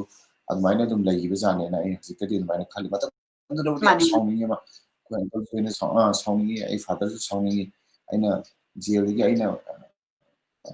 ꯑꯣꯟ ꯃꯥꯏ ꯑꯣꯟ ꯊꯣꯛꯂꯛꯄꯒꯤ ꯃꯅꯨꯡꯗꯨꯗ ꯅꯣꯠ ꯑꯦ ꯁꯤꯡꯒꯜ ꯗꯦ ꯑꯩ ꯎꯅꯕꯕꯨ ꯂꯥꯛꯈꯤꯗꯕꯗꯣ ꯃꯇꯝꯗꯨꯗꯗꯤ ꯑꯩꯉꯣꯟꯗ ꯔꯤꯖꯦꯟꯃꯦꯟꯁꯦ ꯐꯖꯅ ꯂꯩꯈ꯭ꯔꯖꯥꯠꯅꯦꯕ ꯑꯗꯨ ꯍꯧꯖꯤꯛꯇ ꯌꯦꯡꯉꯛꯑꯀꯥꯟꯗ ꯃꯇꯝꯗꯨꯗꯩꯗ ꯑꯦꯚ꯭ꯔꯤ ꯐꯦꯃꯤꯂꯤ ꯈꯨꯗꯤꯡꯃꯛꯇ ꯅꯤꯁꯥ ꯆꯥꯕ ꯌꯥꯎꯕꯁꯤꯡꯁꯦ ꯖꯦꯜ ꯉꯥꯛꯇꯅꯦꯕ ꯑꯣꯚꯔ ꯀ꯭ꯔꯥꯎꯗꯦꯠ ꯑꯣꯏꯔꯤꯅꯦꯕ ꯖꯦꯜꯁꯤꯗꯩꯗ ꯂꯣꯏ ꯁꯨꯔꯦ ꯃꯇꯝꯗꯨꯗ ꯂꯩꯔꯝꯕ ꯑꯩꯅ ꯃꯄꯥꯟꯗ ꯎꯔꯝꯕ ꯑꯍꯟ ꯃꯌꯥꯝꯁꯨ ꯖꯦꯜ ꯂꯩꯔꯝꯃꯦ ꯑꯩꯈꯣꯏ ꯑꯪꯀꯜ ꯔꯤꯂꯦꯇꯤꯚꯁ ꯅꯤꯌꯔ ꯑꯦꯟ ꯗꯤꯌꯔ ꯋꯥꯟꯁ ꯑꯩꯅ ꯅꯤꯁꯥ ꯆꯥꯕ ꯎꯔꯛꯈꯤꯕ ꯈꯪꯉꯛꯈꯤꯕ ꯃꯌꯥꯝꯁꯦ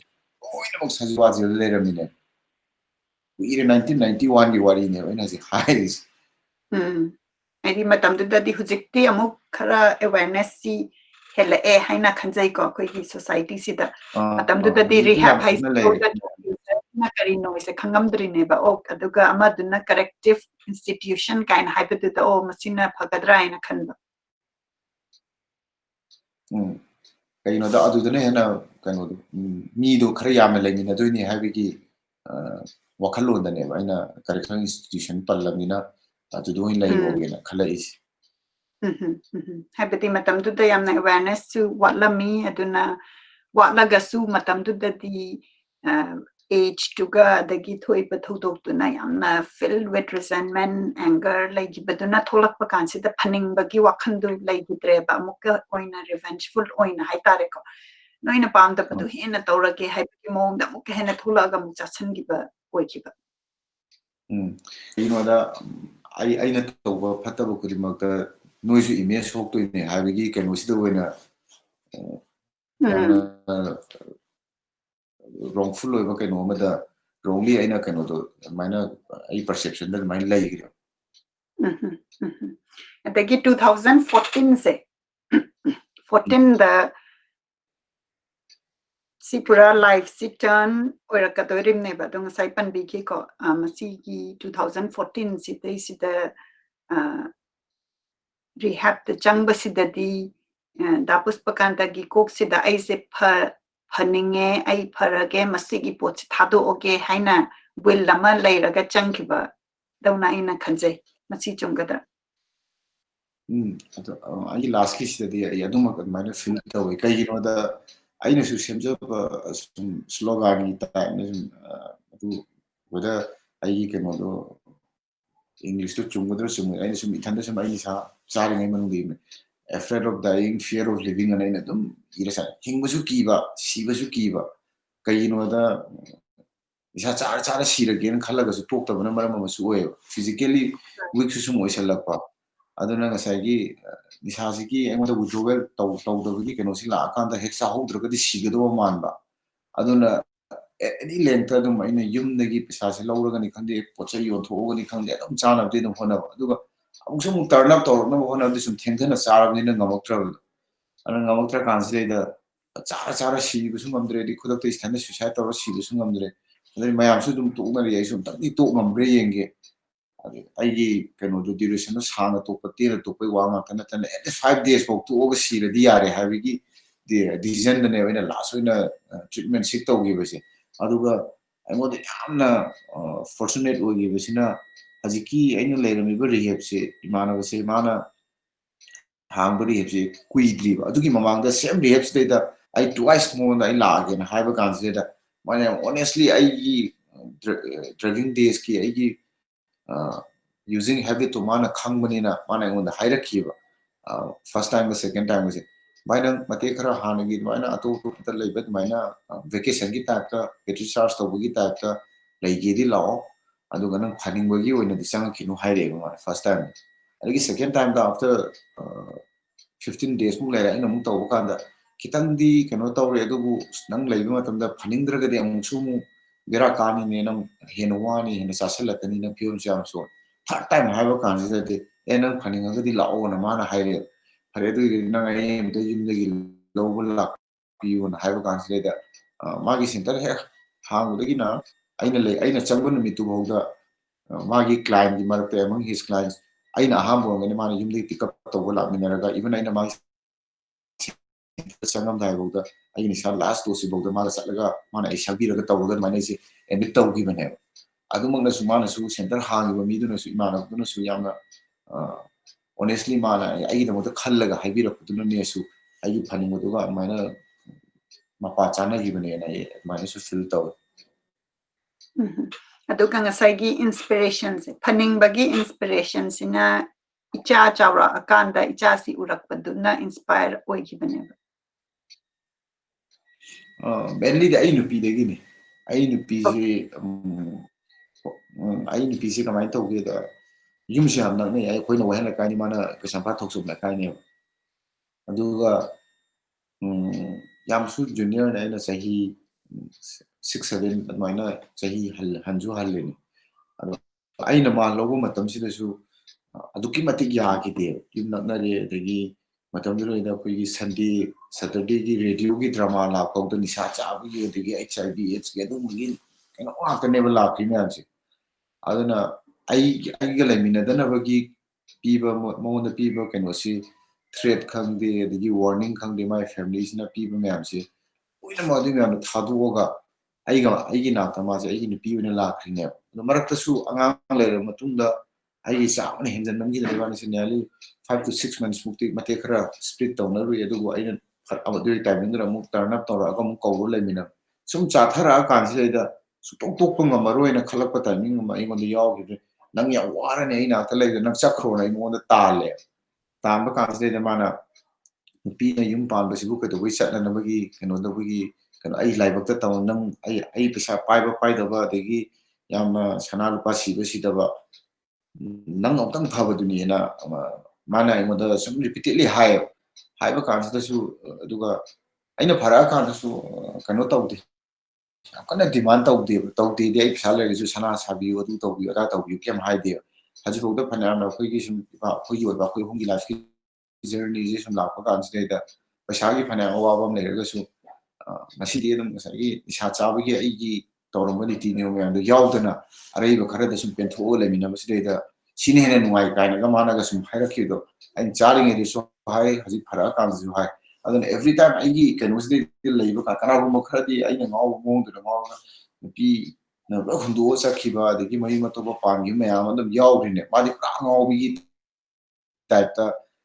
I see the Wong Paradina, man can't give it up. I do we can want the Musina last maybe I'm short period through it. I want to strike to labor. As it shouldn't lay, I shouldn't call the Asian. I do a call to call the man, and under key can also be till my last bit I call those man. Yamna nungsi tabada haibadi ngasagi nisa charaga leminara badugi awaba haibasi aina khangba ngamoi adoisu wari si tabadagi di ngasagi ups and downs si khanga kanda mayamna su mase ahambada leitana dei maraktasu amuk khainaba khotpa adu tawragasu amuktang di pharakho haibagi thajabadu ngasagi magi thajabaduna da Pushpakantagi inspiration oirakanda aise amutadi pharage na khallaga madugi will na ngamakpani haibaneba yamna nungsi tabada adagi icha su urakanda mana chawrakanda mase chawraga teenager gumba pharakanda da aisina hujuk icha si chawra bhauda drug charaga leire kaina adugumba gi realization gi wari tibikre hujiki chatkiba 2014 da chatkiba rehab center sigi maming se kari hobi duka kadai da oibira Langol da ne akhoi langol ki maitei ki lai harau mo le correction home ko ma yi rehabs hajina magi keno se sangai sangai thel nati kathil ma mi da tawri bane hajik su dum okay aduga hujiki sida namit kyani muk laibirakpa aduga masigi duda laikhibadugi experience aina haiduri sai nuit masin si kya di panning da bani kaino da hajika ya anang sing leiba kanjina even ai gi rehab to dai personal stories is some experience share to bukanda moina bai thung man gi na hela bukanda ai ngondo hai bayan na 11 days ga akhoi da na kai do gi mai to do no kai na ga hairakhiba yawe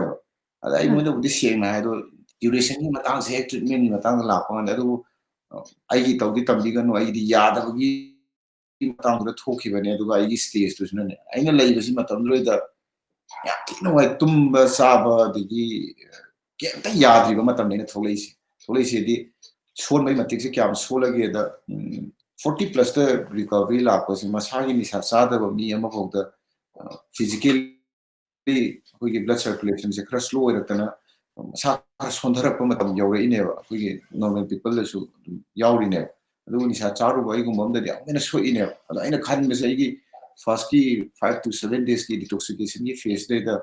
ai gi choice to thadong na ba to pa alternate medicine sim chara lai ba kana ai kamai to ni sa to pa myam si to ga lai ba ma pa da lai ba mi myam si marak ta changa ga ai kamai na clean no ga gi ai bi gi wakar si nga ta ne ba ngo da strike to si matam dre da ai whole 10 days ki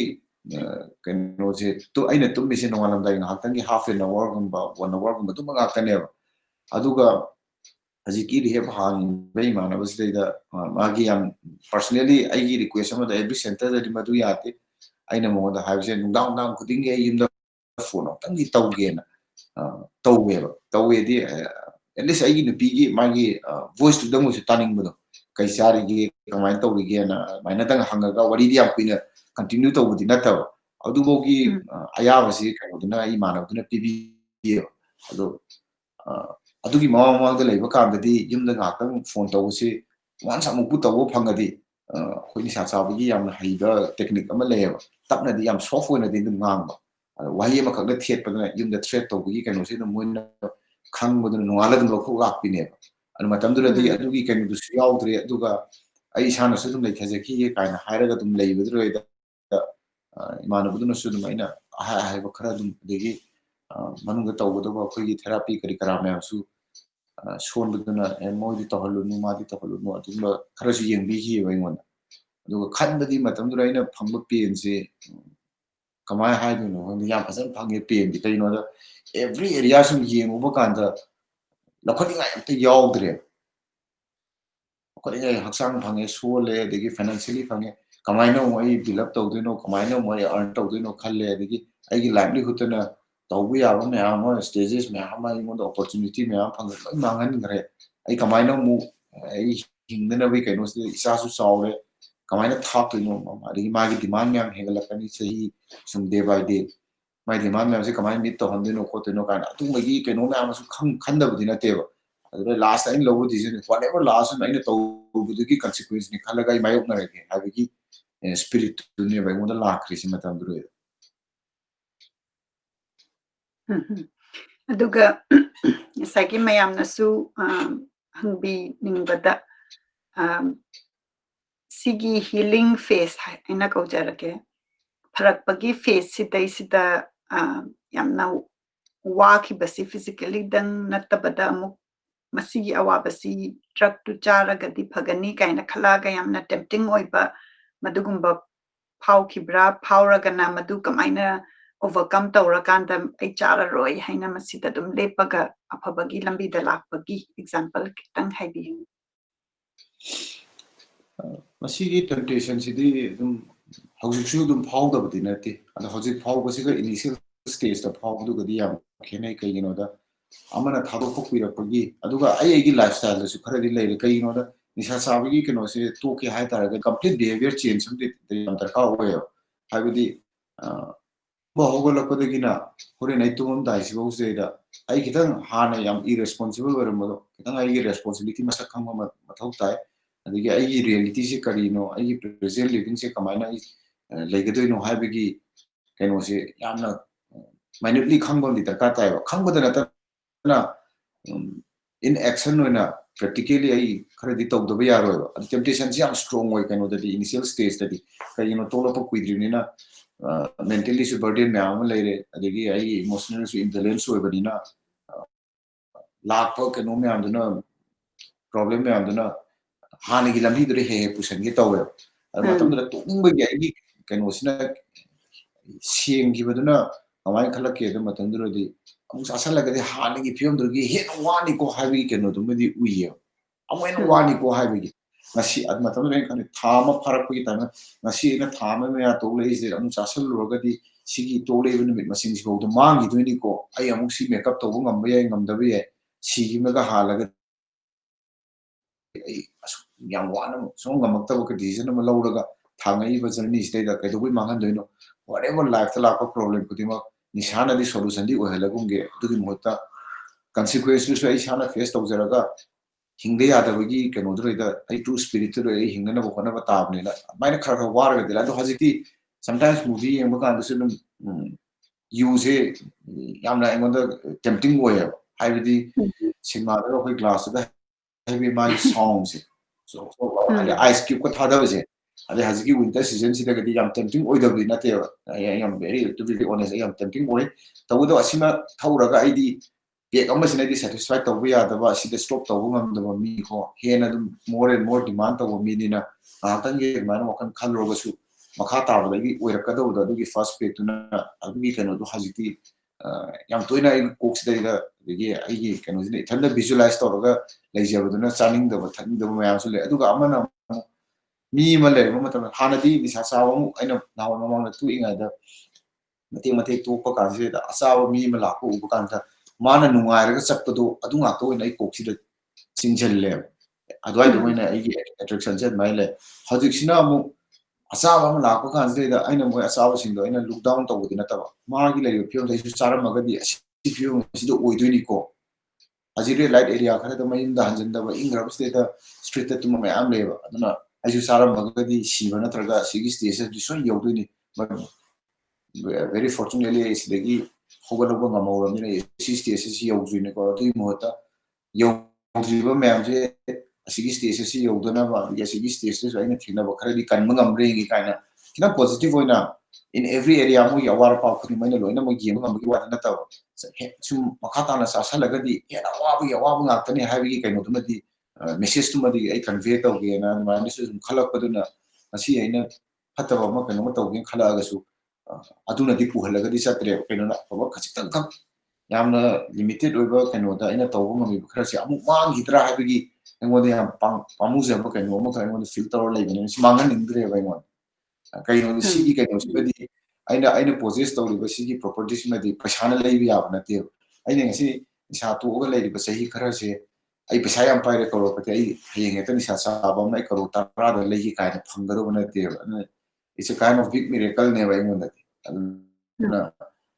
pasana lai bi ya da lan haira ga di ai gi worde hazin sa to ga la pa asi phogi lai ba kano asi phogi moments lai ba ai gi pere chine na yer mana feel to ne ma han ning dre na any temptation la pa kan da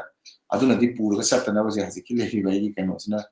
he ngo da break ko hol le yamna nungai tambi bagi damakta haibati temptation si ti adum khoi mahausa ni na lak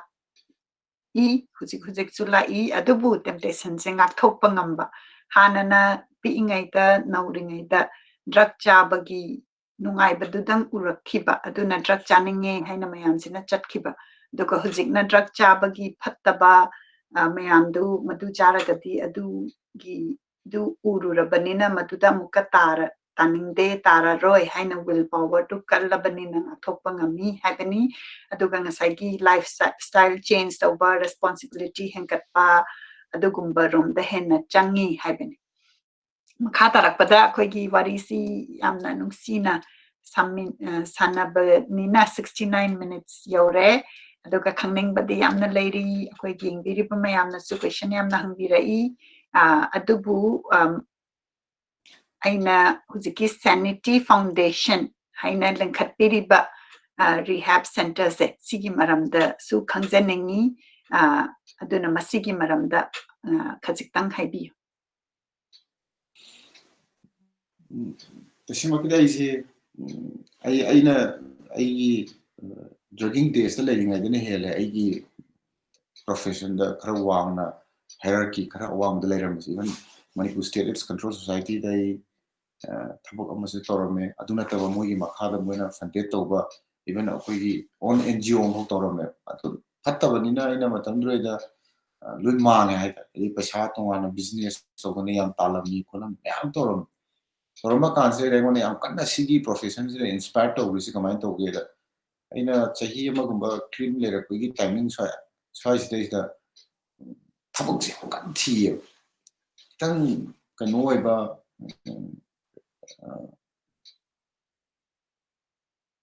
आइमोदा खितंग आई ओइबा इसा थादोपगी recovering की life से खितंग contribute तौबा याबा थबक से थिरपा कांसेदा तरुंग बंगला की new life से counsellor की post अमा का हांग एन ताई ताव कांसे अखोइगो पुनमिनबा इमानबा अमदाइना अप्रोच तौरगा मोंदा हाइगेना खंद्रि हाइद्रिङाइदबो एन खल्ले चंगुदोइसिना मीगी मखादने अदुगा मोइ मयामदुगा थबक तौमिनरमगा आई मतम अमदा आइगिसु इगो अमा लेबनिना मदि पोतो मांगिबा नतमिना यामना लोइबा केनोदुदि के आइना कमाय होगदुइनोना खनबसिदेदा I took almost nearly 3 months kumadi I decision law habok se agdi how again khan gi basre da 3 months kumadi lawro madu male adu lawre ibang ngamai desu ina kamana rise up toroke da I shui ro ni zero de hawum to e ha simagi keno simaga ai gi matam du gi keno duna engon da realization na self realization nam la ai hana yam le jira mai wani khangja mai wani loi mangan ni re adu nong nong ai build up tawna khona bada ai pra ground zero lagi hawum to ina na haragat mana ego se thanda puncture to zero self motivate or mana sam baho aduga sum horpa kanse da da si program se isan pasu yengam do male adu mana mind to to gi wa ta mawon su mami kitang ai akhoi ai behavior se kitang yaw gi mami ma mawon urakpa sai mon yam pakhat le kaino da hoi siba changba dudi akoi polok ni mitan no noi sirani adu gi di akoi matam de habidi ngamji tawdabu ai dong nati ohening da do yi cha adana every parents na targana every elders kudi manga magi siblings kan younger generation na small ohening amoy likewise maina pagona feel taw gi benina ai ge to pa pesa no sa khara pare ga nuai na buduna to ai gi profession na yeng ga su ai gi su phawa aduga ai ge hek thengna jaba mi khara society ji da ina la lu me am to edisi contribution khara se piraga aina su kitang ai gi kano se feelings in nuai jena bagi sum tawrak pa kan se da sigi drug treatment gi kano se da ai khong thang se lakhi bane adu ai tawbadi sigi thawak se 94 da gi dun tawre drug related oi ba gi kano se activities me am se adu ai mainly aina khara sang na long duration oina confine tawrak aina tawram ba sigi HIV and AIDS ki area da na hele adu drug treatment gi da la pa kan se kwai gi su wa ba se drug abuser ama alcoholic sama amuk recovery la na ma pi treatment sina heno wai ba kai gino da ana ba ne haira da hida am chara ga ma gi ana ba du recover to hon na ta ma di behavioral therapy ma ura pani na sai mai behavior sing je change to no na isa gi ai gi behavior book change to no na da asu ku ina sang isina mi ma gi behavior in short term na kamai na ma sai ina motivate to ga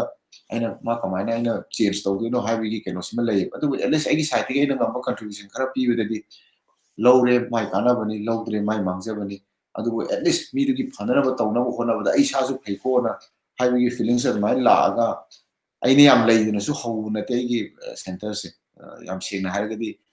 no re single paisa yum le gi su lowdi lowningai su leite hoi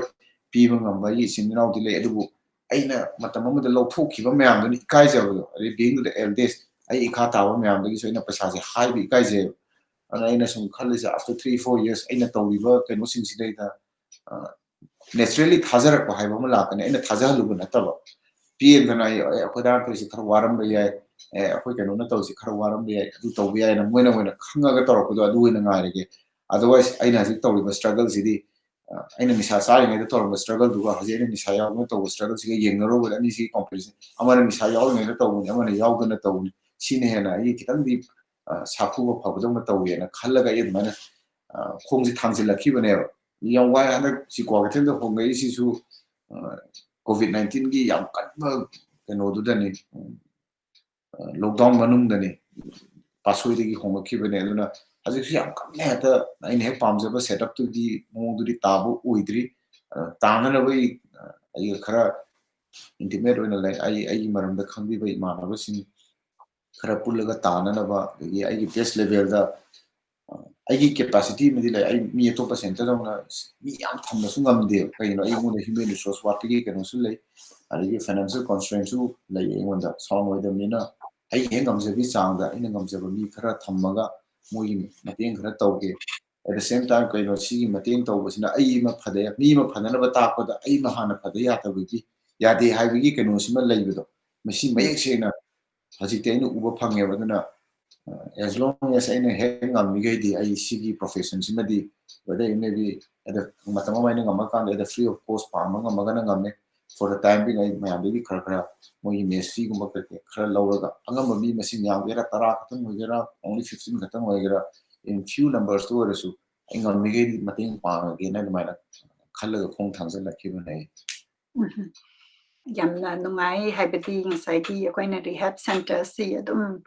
Manipur ki damakta di hojik yamna darkar leiba center oibanina mafam da linkhatlagadi masisina drug marakta use tawragasu phaba oiba mafam oigadawribanina yamna important oiba mafam ni haina ai thamjage aduga ngasai panbigi ko hujik di yamna angang oiriba chahi 33 dumaina tawbadasu dum changakpa yawi haina adu hujiki Sanity Foundation sida takpiba mayam ming panbidragasu moigi background adagi commonly hujik Manipur da haiba tare ko drug chaba changakpa alcohol tawkiba masigi example oina hajiktang haibiyo akoigi yengbiriba mayam na lan thongnaba aigi hajiki Sanity Foundation sigi banner makada center se establish to run to hor ko se 2019 ki February 15 degi ne ado sigi haji phok sanga kusna maximum below 20 years na tene ngona sanga maximum hoi khara yawi ai ngona gi sahi han maduri in few ne moi di kutte pa it can count aduga maximum di below 20 years na tene aduga moi sing se aina su yengba kanda hajiki akoi gi moi gi introduce to bomgi jaga se school lagi su loina oye boarding da laiba igi higher secondary laiba sing akoi gi matam du na ahan tinaruba degi introduce to ko peer pressure degi to hoi school do orga su mai peer pressure degi out of curiosity bidi oidi naruga magi mafam je location sport se krawa di akoi na sara ko na yungi lekai gi kadi degi orapa nisa se introduce to ko hajikan gi angang jing sina ai gi la ko da ina su masi yang da maximum di school lagi loina introduce to re kai no da hajikan di private school ju thini yamaga angang si magi capacity khangda bida pressure ma yamduna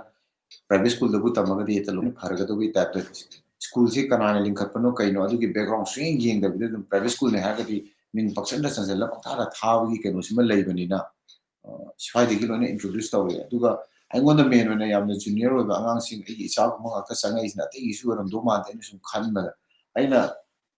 ai icha pa aina loina jaba mong se simina su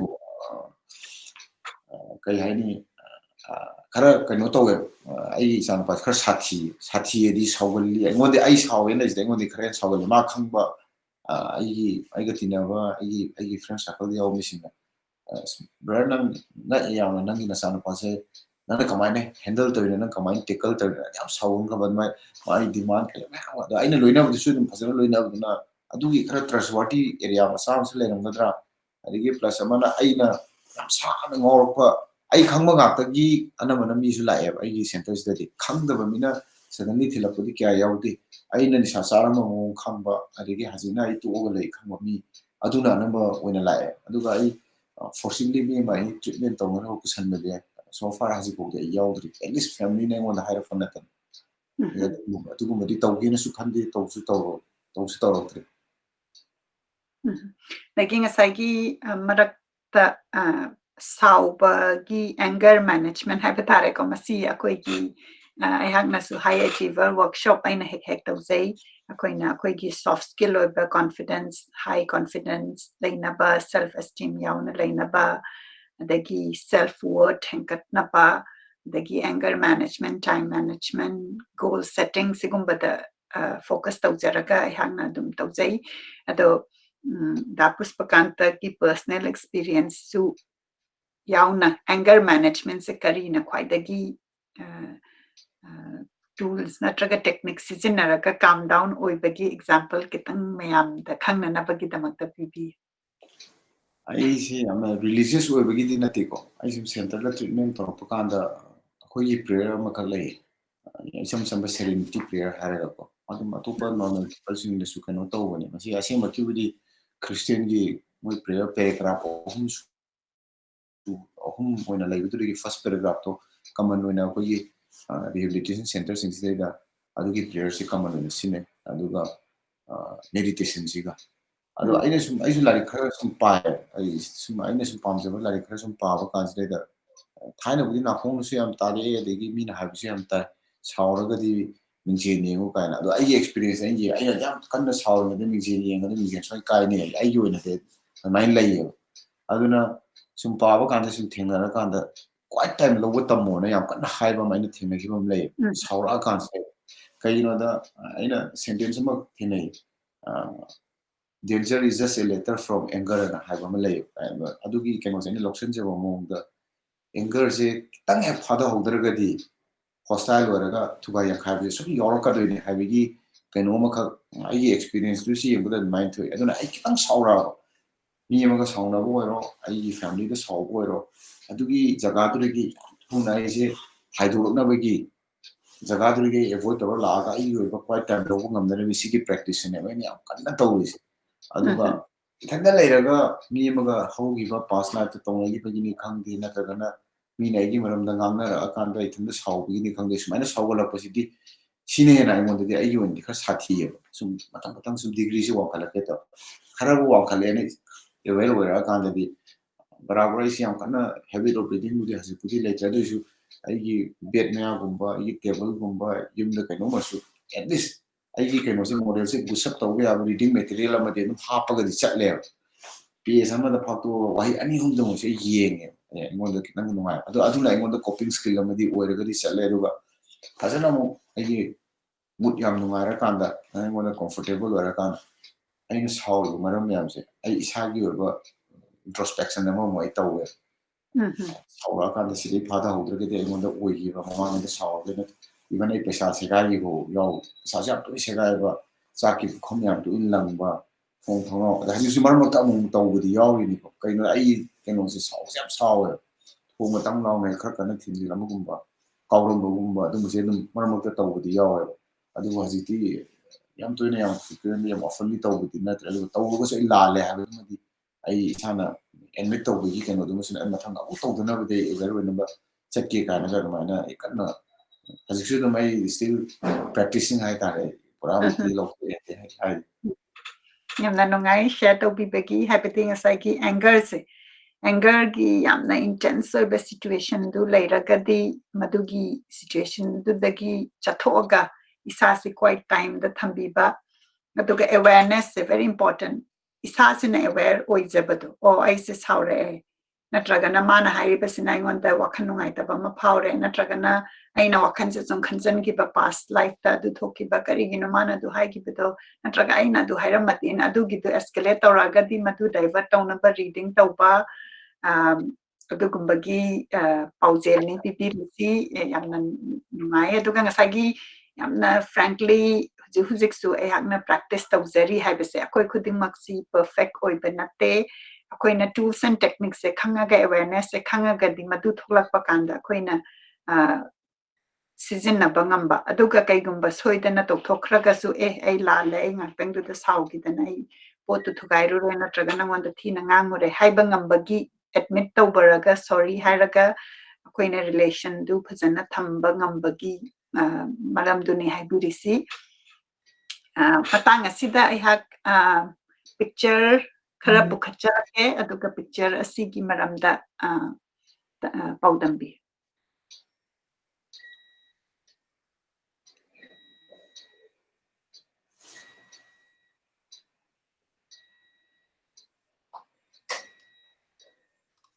picture si khatangda focus tawjage aduga mathang aina show tawjarakpada kari kadaida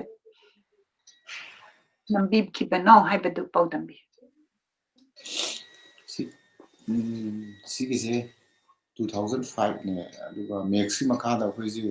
targeted intervention gi rapid intervention and care na project ama kak piba project se holdringai da akhoi hana mogi capacity tongana bagi program khara piba adugi fulfill tongana bagi project da kano na honorary kano da work tawada peer educators na volunteers ki type of tawada khara le adugi peer educator training program do da atam lai yam kan di experience le binate ese adum akhoi organization dugi akhoi project dugi do resource person wena peer educator gi training program la kitang facilitate tawgi bane si matam si ai clean di way ham marak mate kra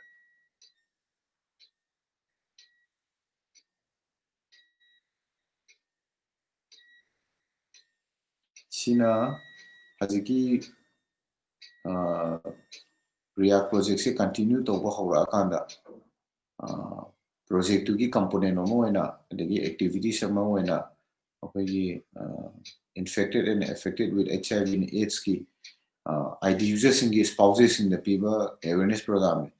ado sina akoina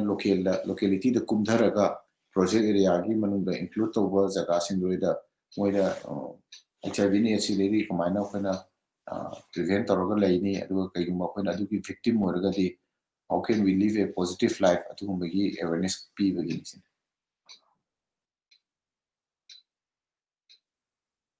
sina mafam jina si excellence gi mathaktane si ya ini yam phazari ru matamne masi gi thabakti phazandi tawba si drug HIV and AIDS ki da aduga ai suffering matamne habdi ai drug using habit kana lai matam sina only for HIV positive people singi 2 days gathering come kind of awareness program ma singi ban adroida hoigi thoina ina kanu su utrabane crowd names matamdura moi lakhiba assemble tawba participants mayamdo moi kanu dumadi confidentiality maintain tawdaba yadabanina HIV positive oragasu hoi yam fazana just like a normal person almani hingba yai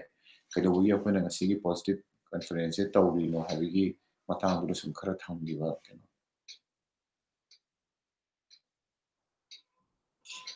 sina 2000 sisu 5 or 6 la mo ngani sina ulipo baspati le kai gane da pambisana recently leihidaba hanagi health minister kuigi paunanda kumar ne pangi mana family and health ki minister oiringai gi ne adoida kuigi short term gi free detoxification camp am khak tawgi MIVL na isana president or organization mane adigi helps an organization and ani jointly organized or adugi innovation tawgi kano droida ina welcome and keynote address pibagi kano photo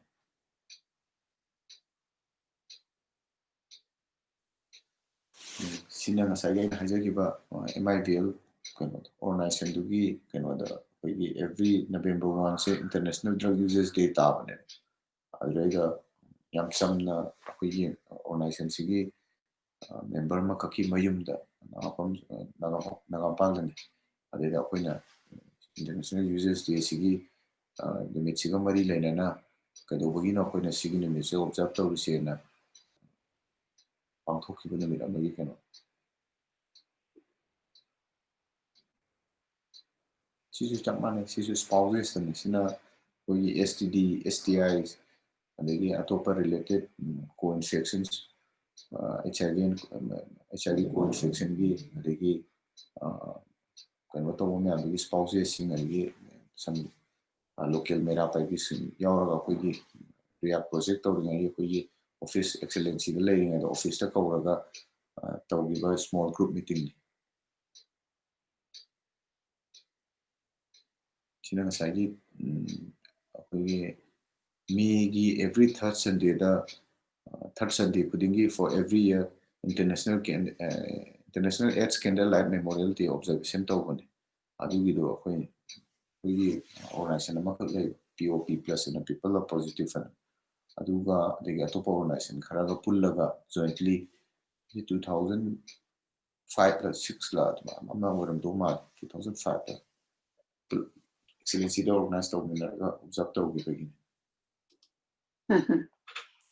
makha tarakpada akoigi thagatchari si album si yeng bada akoi thagatchari gi program asi da chathana batawjarage thagatchari gi program asi da segment si da changdringai da ai hakna hanghodaba any haibining ba leibiribra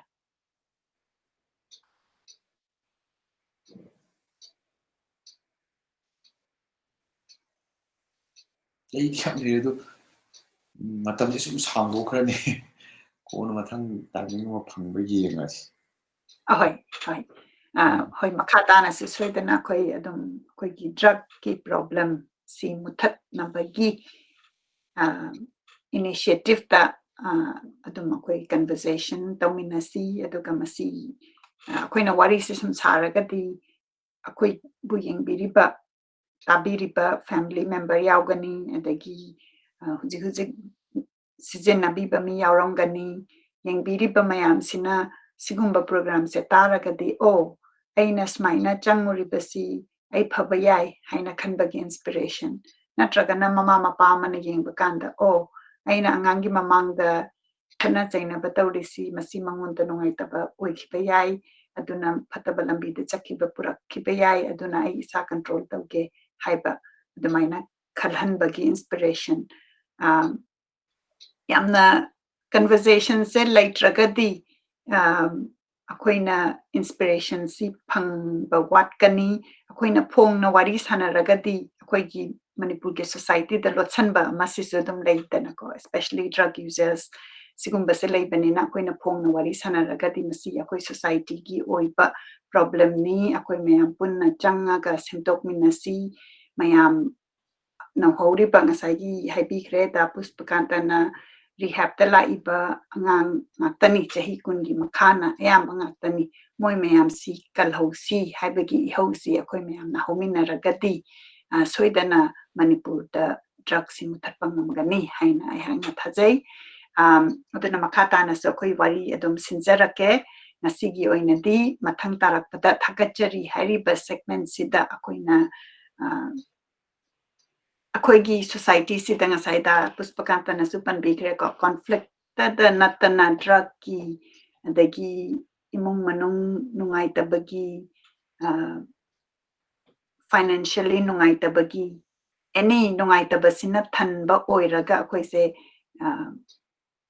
soundingba resentment sigumba sina yamna thanba adagi akoigi mentally stable oiba stability sidasu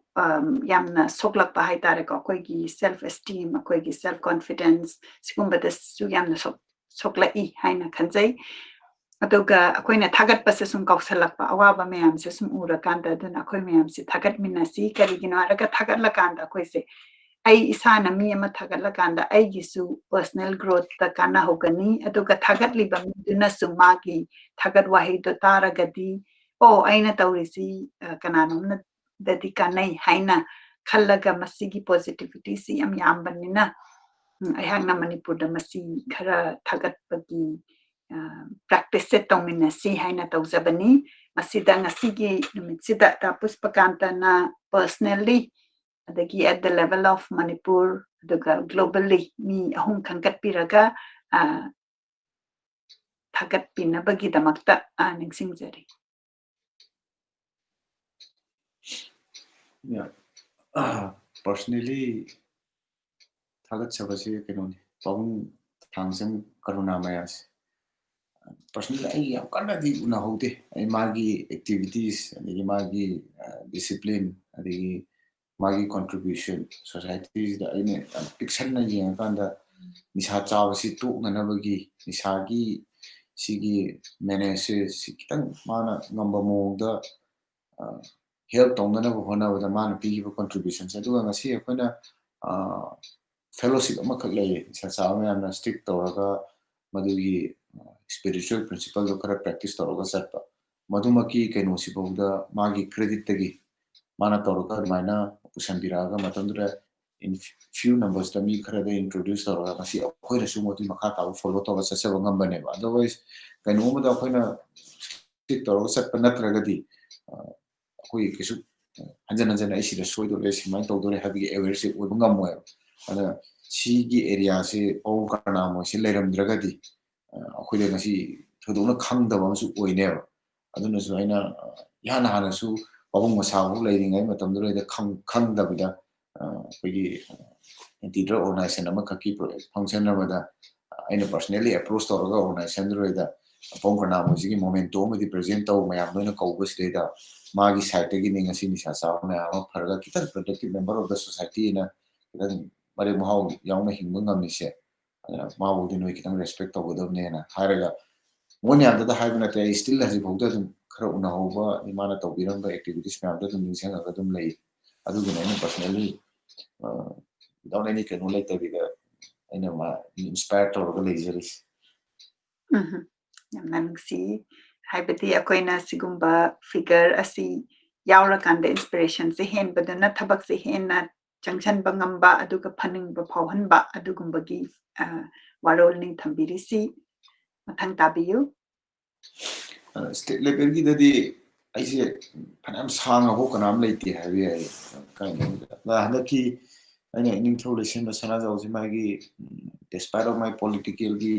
ꯀꯩꯅꯣ figure ꯑꯗꯒꯤ ꯃꯥꯒꯤ popularity ꯑꯗꯨꯒꯨꯝꯕ ꯌꯦꯡꯕꯗꯤ ꯅꯠꯇꯕ ꯃꯥꯒꯤ ꯍꯟꯗꯛꯀꯤ ꯑꯩꯈꯣꯏꯒꯤ ꯇꯥꯏꯇꯨꯂꯔ ꯀꯤꯡꯒꯤ ꯀꯩꯅꯣꯁꯤꯗꯩꯗ ꯔꯥꯏꯖ up ꯇꯧꯔꯛꯅꯕ ꯍꯣꯠꯅꯕꯁꯦ ꯑꯗꯩ ꯑꯍꯥꯟꯕꯗꯗꯤ ꯌꯦꯡꯕ ꯃꯇꯝꯗ ꯃꯥꯁꯦ ꯑꯩꯅ ꯀꯩꯁꯨ ꯌꯥꯝ ꯈꯪꯉꯨꯗꯦꯕ ꯑꯗꯨꯒꯗꯤ ꯌꯦꯡꯕ ꯀꯥꯟꯁꯤꯗ ꯃꯌꯥꯝꯅ ꯏꯇꯅ ꯍꯥꯏꯔꯒꯁꯨ ꯑꯩꯅ ꯈꯪꯕ ꯀꯥꯟꯁꯤꯗ ꯃꯥꯒꯤ ꯗ꯭ꯔꯣꯌꯤꯡ ꯔꯨꯝꯁꯤꯗꯪ ꯑꯣꯏ ꯂꯩꯔꯝꯃꯦꯕ ꯃꯤ ꯐꯝꯐꯝ ꯀꯥꯁꯤꯗꯪ ꯑꯣꯏꯔꯝꯃꯦꯕ ꯈꯔ ꯐꯖꯔꯤꯁꯦ ꯑꯇꯩ ꯖꯒꯥ ꯃꯌꯥꯝ ꯑꯃꯒꯩꯗꯤ ꯑꯗꯨꯝ ꯄꯨꯔꯥ ꯑꯩꯈꯣꯏꯒꯤ ꯂꯥꯏꯐ ꯁ꯭ꯇꯥꯏꯜꯗꯐꯥꯎꯗ ꯖꯁ ꯅꯤꯡꯊꯧꯒꯤ ꯏꯃꯨꯡ ꯃꯅꯨꯡꯒꯤ ꯑꯗꯒꯤ ꯂꯝꯁꯤꯒꯤ ꯀꯩꯅꯣ ꯑꯃꯅꯦꯅ ꯈꯛꯇꯪꯒꯤ ꯑꯗꯨꯒꯤ ꯔꯦꯁꯄꯦꯛ ꯔꯤꯒꯥꯔꯗꯇꯨ ꯂꯩꯔꯝꯕ ꯌꯥꯝ ꯋꯥꯅ ꯁ꯭ꯇ꯭ꯔꯒꯜ ꯇꯧꯔꯒ ꯍꯤꯡꯕꯒꯤ ꯀꯩꯅꯣ ꯑꯃꯗ ꯂꯩꯔꯝꯃꯒ ꯉꯁꯤ ꯃꯉꯣꯟꯗ ꯈꯤꯇꯪ ꯀꯩꯅꯣ ꯑꯃꯗ ꯄ꯭ꯂꯦꯠꯐꯣꯔꯝ ꯑꯃꯗ ꯑꯃꯨꯛ ꯀꯥꯈꯠꯂꯛꯑ ꯀꯥꯟꯁꯤꯗꯩꯗ ꯆꯤꯡꯃꯤ ꯇꯝꯃꯤ ꯑꯅꯤꯃꯛꯀꯤ ꯀꯩꯅꯣꯁꯤꯗꯩꯗ ꯑꯩꯅ ꯎꯕꯁꯦ ꯁꯤꯗꯩꯗ ꯃꯌꯥꯝꯅ ꯎꯗꯕꯁꯨ ꯌꯥꯎꯔꯝꯕꯗꯤ ꯌꯥꯏ ꯆꯤꯡꯃꯤ ꯇꯝꯃꯤ ꯑꯅꯤ ꯐꯖꯅ ꯅꯨꯡꯁꯤꯅꯅ ꯏꯟꯇꯤꯒ꯭ꯔꯤꯇꯤꯒ ꯂꯣꯏꯅꯅ ꯍꯤꯡꯅꯅꯕ ꯍꯣꯠꯅꯔꯛꯄꯁꯤꯗ ꯁꯨꯡꯊꯝ ꯂꯩꯇꯅ ꯃꯥꯒꯤ ꯊꯥꯗꯔꯤꯕ ꯇꯥꯌꯔꯂꯦꯁ ꯏꯐꯔꯠꯁꯦ ꯃꯁꯤ ꯑꯩ ꯇꯨꯡ ꯀꯣꯏꯅꯁꯨ ꯏꯁꯣꯔꯗꯁꯨ ꯈꯣꯏꯔꯝꯖꯒꯦ ꯉꯝꯕ ꯑꯣꯏꯕꯤꯌꯨ ꯑꯗꯨꯒ ꯑꯦꯅꯤ ꯆꯦꯂꯦꯟꯖꯦꯁ ꯂꯥꯛꯄ ꯀꯥꯟꯗ ꯊꯧꯅꯥ ꯍꯟꯗꯅ ꯑꯗꯨꯝ ꯊꯦꯡꯅꯕ ꯉꯝꯕ ꯑꯣꯏꯕꯤꯅꯕꯅ ꯑꯩ ꯏꯅꯤꯡꯊꯧꯒꯤ ꯃꯐꯝꯗꯁꯨ ꯔꯦꯁꯄꯦꯛ ꯇꯧꯖꯔꯤ ꯌꯥꯝꯅ ꯅꯨꯡꯁꯤ ꯑꯍꯥꯟꯕꯅꯤ ꯊꯥꯒꯠꯄꯤꯔꯛꯏꯁꯤ ꯑꯩꯈꯣꯏꯒꯤ ꯄ꯭ꯂꯦꯠꯐꯣꯔꯝꯗ ꯏꯅꯤꯡꯊꯧ ꯂꯩꯁꯦꯝꯕ ꯁꯅꯥꯖꯥꯎꯕ ꯁꯤ ꯑꯗꯨꯒ ꯉꯁꯥꯏꯒꯤ ꯌꯨꯅꯤꯇꯤ ꯄꯨꯔꯛꯅꯕ ꯑꯩꯈꯣꯏꯒꯤ ꯚꯦꯂꯤꯒꯤ ꯄꯤꯄꯜꯒ ꯍꯤꯜꯒꯤ ꯄꯤꯄꯜꯒ ꯄꯨꯔꯛꯅꯕꯗ ꯌꯥꯝꯅ ꯐꯖꯅ ꯏꯅꯤꯁꯤꯌꯦꯇꯤꯚ ꯂꯧꯕꯤ ꯍꯥꯏꯅ ꯍꯥꯏꯕꯤꯕꯅꯤ ꯃꯊꯪ ꯇꯥꯔꯛꯄꯗ ꯒ꯭ꯂꯣꯕꯦꯜꯒꯤ ꯑꯣꯏꯅ ꯊꯥꯒꯠꯄꯤ ꯒ꯭ꯂꯣꯕꯦꯜꯒꯤ ꯑꯣꯏꯅ ꯑꯩꯅ ꯕꯔꯥꯛ ꯍꯨꯁꯦꯟ ꯑꯣꯕꯥꯃꯥ ꯈꯜꯂꯤꯁꯤꯅ ꯐꯥꯔꯁ ꯑꯐ꯭ꯔꯤꯀꯟ ꯑꯃꯦꯔꯤꯀꯟ ꯄ꯭ꯔꯦꯁꯤꯗꯦꯟꯅꯦꯕ 44th ꯁꯨꯕ ꯄ꯭ꯔꯦꯁꯤꯗꯦꯟꯕꯨꯗꯤ ꯑꯣꯏꯔꯒꯁꯨ ꯑꯗ ꯐꯖꯅ ꯑꯩꯈꯣꯏꯅ ꯃꯤꯠꯃꯛꯅ ꯎꯍꯧꯗ꯭ꯔꯒꯁꯨ ꯕ꯭ꯂꯦꯛ ꯀꯝꯃꯨꯅꯤꯇꯤ ꯑꯃꯗꯒꯤ ꯑꯃꯦꯔꯤꯀꯥꯒꯨꯝꯕ ꯆꯥꯎꯈ꯭ꯔꯕ ꯀꯩꯅꯣꯁꯤꯗꯩꯗ ꯃꯥꯅ ꯇꯧꯔꯝꯒꯗꯕ ꯁ꯭ꯇ꯭ꯔꯒꯜꯗꯣ ꯑꯩꯈꯣꯏꯅ ꯆꯠꯂꯒ ꯌꯦꯡꯕ ꯐꯪꯗꯕꯒꯤ ꯋꯥꯔꯤ ꯈꯔ ꯇꯥꯖꯕ ꯑꯗꯒꯤ ꯈꯔ ꯎꯖꯔꯨꯕ ꯚꯤꯖꯨꯋꯦꯜ ꯑꯣꯏꯅꯈꯔ ꯎꯔꯨꯕ ꯃꯇꯝꯗ ꯑꯗꯒꯤ ꯃꯉꯣꯟꯗ ꯊꯦꯡꯅꯔꯒꯗꯕ ꯆꯦꯂꯦꯟꯖꯦꯁ ꯃꯌꯥꯝꯗꯣ ꯕꯤꯡ ꯑꯦꯟ ꯑꯦꯗꯤꯛ ꯑꯩꯁꯨ ꯏꯁꯥ ꯆꯥꯕꯅꯤꯅ ꯑꯩꯅ ꯊꯦꯡꯅꯔꯝꯕ ꯃꯤꯅꯗꯤ ꯎꯗꯕ ꯑꯩꯅ ꯄꯔꯁꯅꯦꯜꯂꯤꯗꯤ ꯑꯋꯥꯕ ꯃꯌꯥꯝ ꯑꯃꯗꯤ ꯑꯩꯅꯗꯤ ꯎꯖꯕ ꯈꯪꯖꯔꯤꯕ ꯐꯤꯜ ꯇꯧꯔꯒ ꯂꯩꯕ ꯃꯌꯥꯝꯁꯦ ꯃꯉꯣꯟꯗꯁꯨ ꯂꯩꯔꯣꯏ ꯍꯥꯏꯅꯤꯡꯉꯥꯏ ꯂꯩꯄꯣꯟꯇꯦꯕ ꯑꯗꯨꯃꯛꯇꯗ ꯃꯥꯒꯤ ꯑꯗꯨꯒꯨꯝꯕ ꯆꯦꯂꯦꯟꯖꯦꯁ ꯃꯌꯥꯝ ꯂꯩꯔꯒꯁꯨ ꯁ꯭ꯇ꯭ꯔꯒꯜꯁ ꯃꯌꯥꯝ ꯂꯩꯔꯒꯁꯨ ꯃꯥꯒꯤ ꯀꯩꯅꯣꯗꯨꯐꯥꯎꯗꯤ ꯌꯧꯅꯅꯕ ꯍꯣꯠꯅꯔꯛꯄꯗ ꯃꯥꯅ ꯑꯦꯆꯤꯞ ꯇꯧꯈꯤꯕ ꯀꯩꯅꯣꯗꯨꯗꯩꯗ ꯇꯁꯦꯡꯅ ꯍꯥꯏꯔꯒꯗꯤ ꯌꯥꯝꯅ ꯀꯩꯅꯣꯅꯤ ꯈꯥꯡꯕ ꯀꯟꯕ ꯃꯤ ꯑꯗꯒꯤ self determination yang fazana leba mi natragadi paketo oil phangado natte aduga first time attempt to sumadi president electoral crine USC ki president moidi by party system adu mayam su leibani aduga continuously two terms am su fulfill waraga madi lemna pothagri ne mogi political technology matungina aduna ai di khangbi ma se num pa keno yam taw aduga hasisu masa masa su magi Twitter da kai da thara kusu ne follow tawroga su chali kai kai ya so yamna nungai ngasigi nomination asi tazabada aduga mathang tanasu akoi gi yengdiriba pumnamaknasu akoi mayamsi thagatpagi practice si henkatminasi aduga thagatpagi ngasai gi panbi khiba mayamsida ngasai panbi khre ko da Pushpakantana dagi wife haiba tare ko aina inamma aina kaurasi yare magi maramda kitanga haibiyung yamna influential oina ngasagi drug free life si the inspiration phangkiba si manasu yamna phazana role ama lawkibanina magi maramda kitang khangningsba ma poi magi maramda kitanga haibiyo khoi thagatjari segment sida Kasimagi di credit di mo le pibe ya zana to ai na ta leng na dum lai ro ni na ai oiba kaino na dum lai do ni na aina atoppa do na pithokpagi wa na yam singna haragadi keno da ai magi ne dum lai do ni ma su ai ne dum lai do ni aina kwadi keno se koi mai te nupi gi khangba ngambagi thauna se atai te ma su le ro mani ko koi ni pilan di wali pa ko pa su ma su tare aduga ni sa cha ma magi nupi da khangba kan bagi mai nupi da no khangba kala ai nupi da khangba kan da ma su dum lai uye bo adu da moi hajik se aina se example na aina nupi ma khangna roga su magi keno dro da aina kitang admire to roga su ai nupi na wa gi ba struggle to gi ba keno pain du di mi ma na kana ta na mahut simbini ngai lai ro aduna anything ai gi wakat je da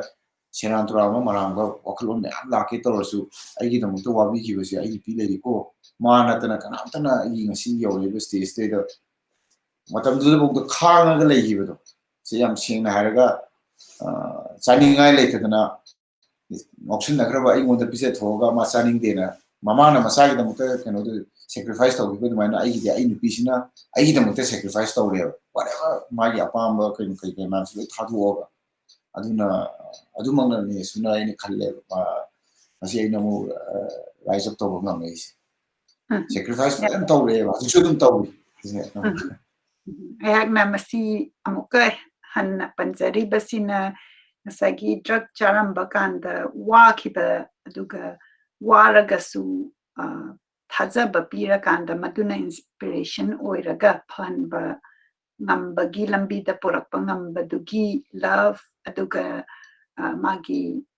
khangba kanba nungsiba amadi khangba kanba adugi gunduni akoina nainajari basi aduna mi amana drug tagi farakpa ngambase mabu thajabiba mi ama magi lengdana leibasi yamna maru oi haina khanjabaduna amuka hanna aina akoigi segment si loiramdaida pusinjarakpani yamna hujikti phara abalambi da leirabanina thaina ngausanniringaida nungaitaba sin mayam tawkibadu hujik makeup tawbo oina yamna luna phajana thambiyu haina ai haijage aduga yengbiriba mayam da sigumbagi scenario yauragasu end of the tunnel the light lay masi pharakpa ngambagi lambi da lakpa ngamgani aduga masi continuous support and love and practice adu changbani haibani makha tarakpada comment lokhachage akoigi listener mayamdagi yengbiriba pumnamapu khurumjari thagachari aduga soidana share tawbiyu karigino haraga akoina sanariba wari asi yamna important oiba akoigi society da kananomna tarakanda drug sizinaramba mi amana kamaina pharakpage haibasi ma masagi experience to lithokpasi akoi miyam share tawbada yamna maru oi haina khanjai ahanbada maibam bhaneshwari devina ibirai khurumjari ichebu amasung tamobu haina ibirai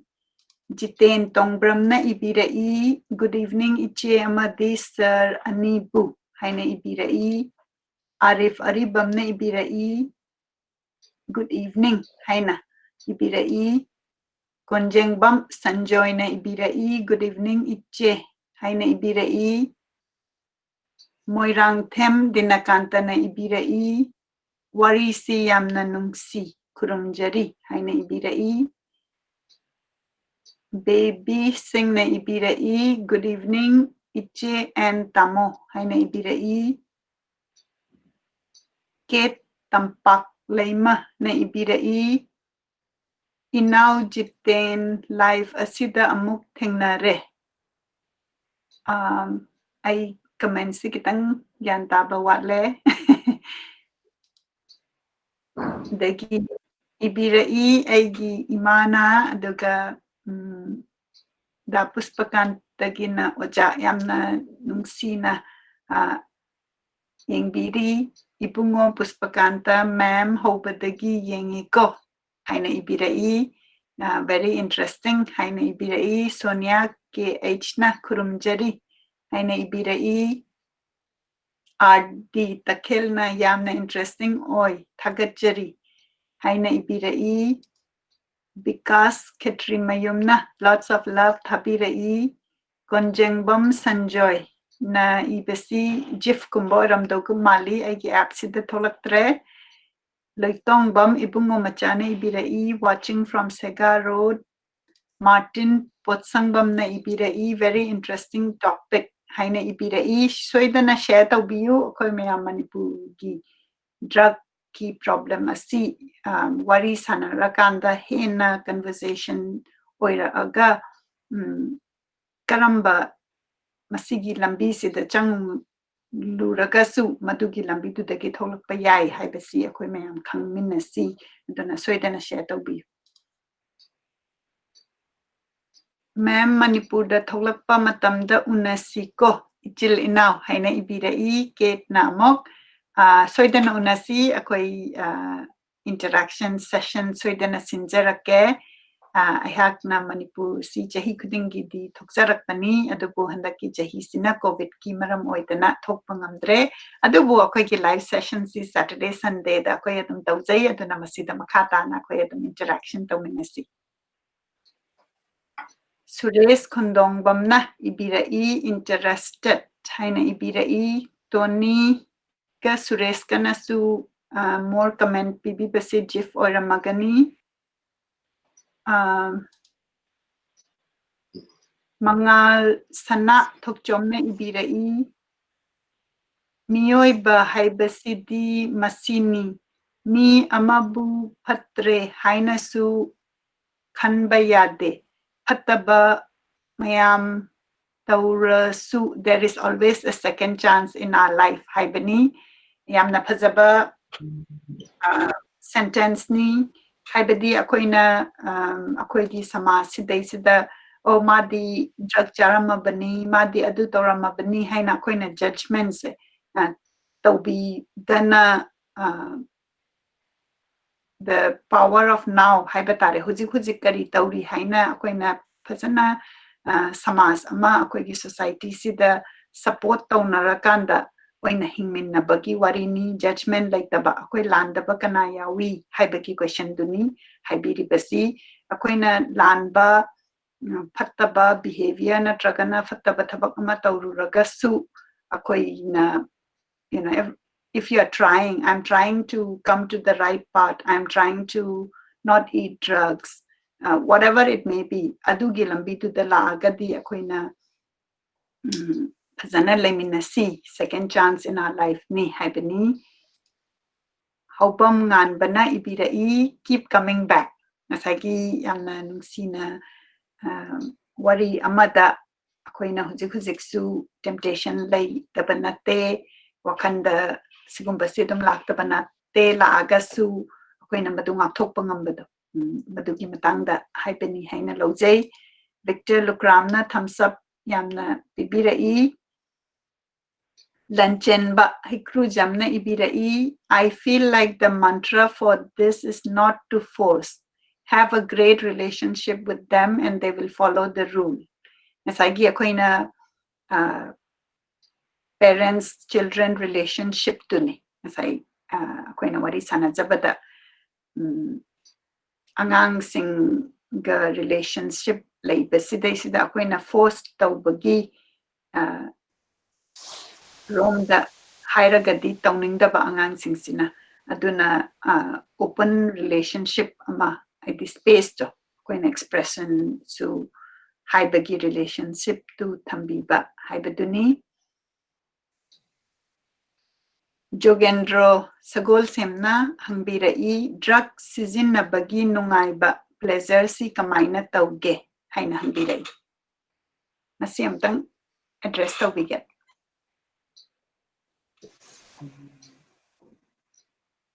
mahausi I how do tamaru we don't even try to taste it.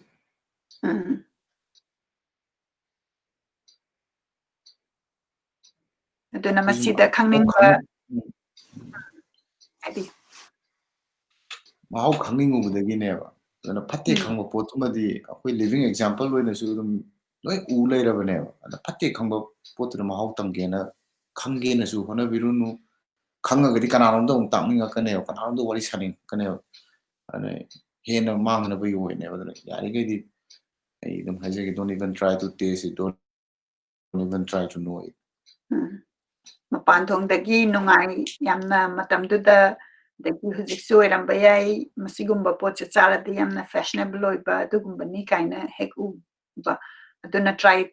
khangde haina hujik proof tawraga yamna health ki oiba imung ki oiba society ki oiba phattabani haina khangaba potsidi try tawge khanbiru ranu haibani Renol Lorembam na hangbirai mapa addiction oiradi machasu oigadara haina hangbirai kusi se expert singi matung ira 50% addiction je ke sunate aina sa haje ke bu maina degree wa man ba hai bani any thaba ma to ga haji nisa de na tawa yamna koina mittadi uraga every parents no su aware with them se gaming disorder gi ke normal la ise angang sing mobile game sana ge masi akoina budi sigi profession sida le ru khangje 2018 gi between April and May sida da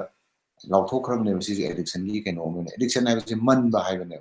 ano whatever akoina tawbo thabak sida da man bu mallaba mallagadi akoi leisure daily routine da akoi responsibility da so an effect tawne a degree khara hena wang na yawa kangbu sing in the long run nisa da manifest tawrak pai wane aji nupi gang koidana degi jwar da nisa da natabni natte society ne accept to po dena crime da da thoi ni nisa cha da nupi masing dama lo na thokpa yauri jwar da hingon thadok pa yauri si addiction ne ba ana akoi addiction haraga nisa cha na ta da focus taw leiragadi mi man nisa sarak tribodi ma addiction gi problem leitra boi ning ne ana atai kem na addiction hai di man ba hai bane aduna oi parents na addiction gi problem leiragadi definitely 50% de dum inherit taw gi chances ti lay an expert sing di hai adu mapa mama sing sina gyan ta da si angang pi ngai da gyan ta horagadi khara phai angang chawragadi it may be worse comparing with my experience ai experience de gi hena sathi ra kusu be ana angang pi ngai matam da lona phataba thaba gai loi thadok piraga angang chawdu uhundana mo hona bi na khadi best way habading asagi addiction da panbikhibudo koina drug addiction da khatang focus tawba nataba koina ngasagi gaming gi sig covid ki lockdown manung sida koi gi gaming da natana social media addiction lai basi yawi mayam na question mayam hangbirai chiche kamaina time manage tawbi Facebook adagi sigumba sida changaga nongan bataina namita bhu lai basu yaudaba natte aduna addiction si makal ni ngasagi gaming da oiba yai social media da oiba yai drug da oiba yai gambling da oiba yai madugi addiction du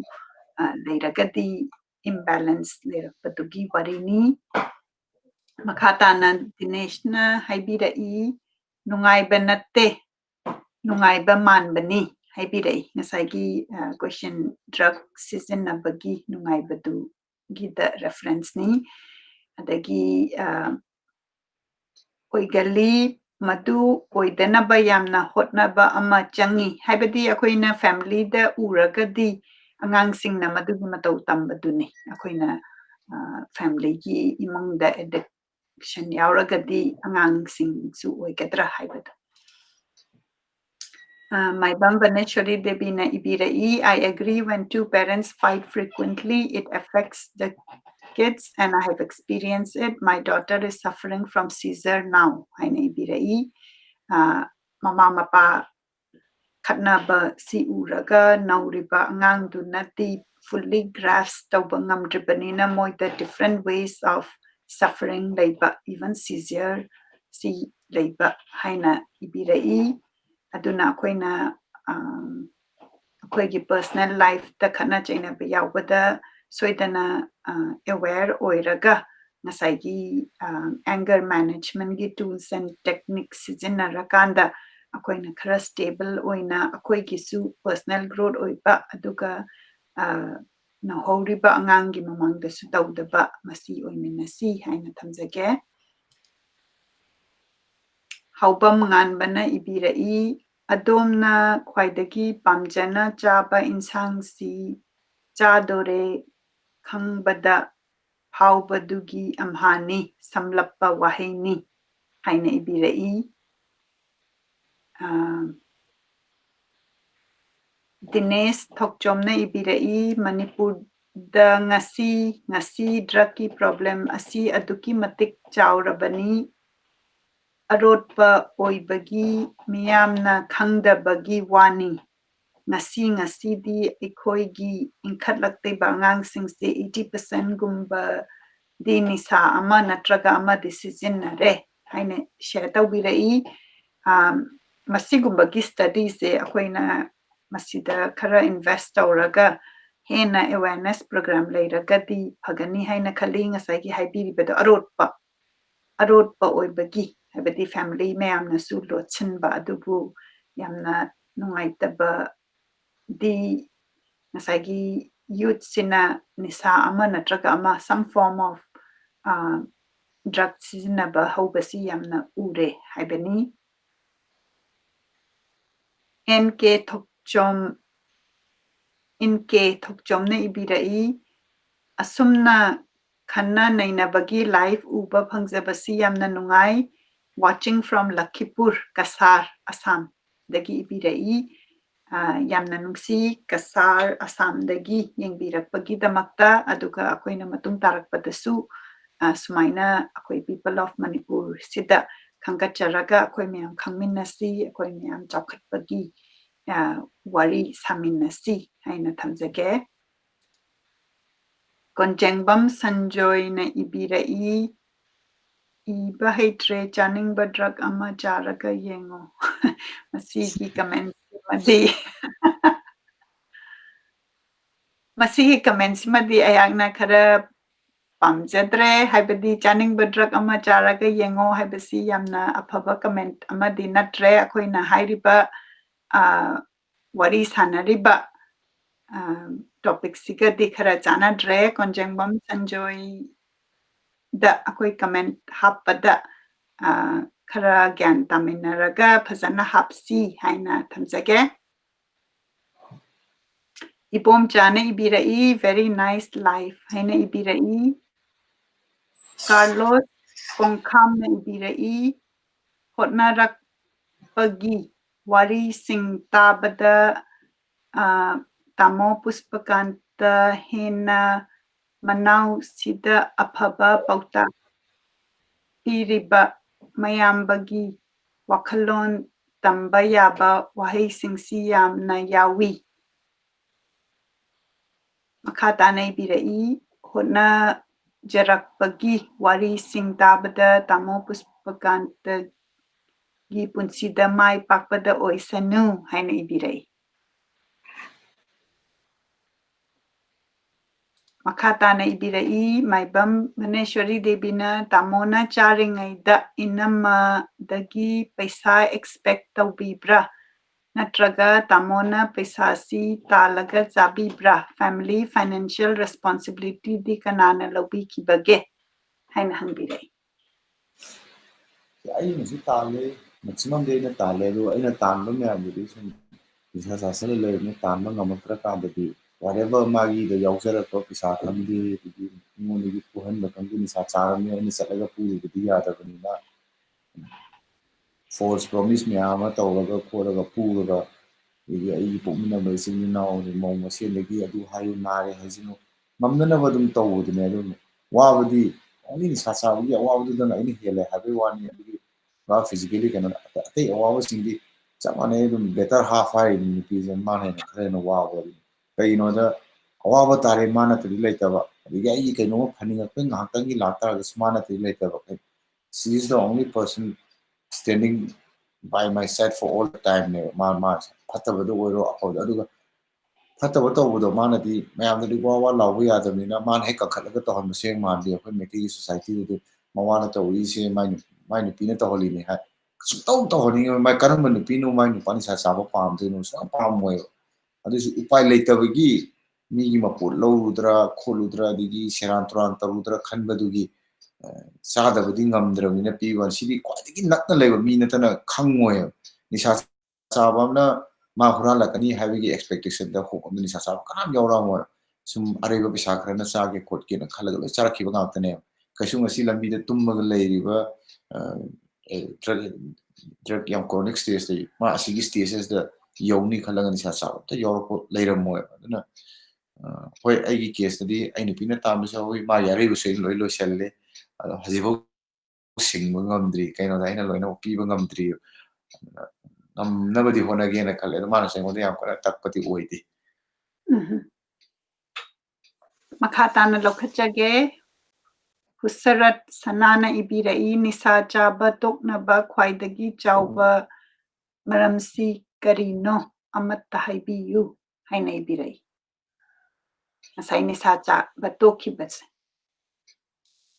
aigidi pot every aspects of life to ho am to uraktabadu aduna nisa charaga su siba sungam dabi digi phajana hingba sungam dabi ani jigi kaino si yenga kanda mi oiba kauna khoi amasu haini siramdai timing da mi je phataba kwadi taw mi khudima mana tawba phaba amtang osu ningsangye ada aigina sihawdabagi wani at least sangma tembadi thadokraga mate khara khtang osu nisa yawdana hingba ngambra yenge ado ngamnaba hotnage haibigi adu ka ke aigi oiba self yam farm of determination duna mana porakhibine aduga aigi nupina su last man standing never last person standing never ai nupisina oireise aduna aina moini hundoba matamda sara sigi matam oihuda picture du sai kitangdi aina chingsenjaba matamda yamna pitiful oiba sin oine ai hingdraga sai yam tin chawa pa amagum mana adugi keno dumasu yawdaba budi natte mana sengonda kana taw khani yonde lai Makhatana lokachage Peter Rakruzamna ibirai thanks madam yamna nungai haubam nganbane ibirai warauroy ai khurumjari ko nisa chabad da haisi hiram khudingmakta kaitharaktoini sangna hairabada nupigi phanek phauba bandhan thamla chai rock bottom hit tawrakpa singdi ai toklage haina phirep lobada masi na khwaidagi ahanbani haina ai toklage haige haina phirep lobasi masini khwaidagi ahanbasi haibadi drug chabasi daisida aina ai isana tokcherage haibagi will do aduduna khwaidagi drug free gi life changbada kainoneba khwai important ni haina lojage masida Vicky ngangomgi comment si kanjarage haubam nganba part of treatment si school da su ojana satra da phubani haubam nganba masina phubagi khara comment mayam se ai kitang gyan tadre haubam nganba Oh, masagi ako'y puba chaybagi wada ngangnakibada pubaga chaybagi warini ado masiki commencing say kanjarage. Saroj Nalini Khomdram Imana Ibirai Ibungo Pushpakanta Amuk Hanna Changdrabanina Chadrabanina. Ma'am is very, very happy. I'm very proud of you, Haina Ibirai. Thank you, ma'am.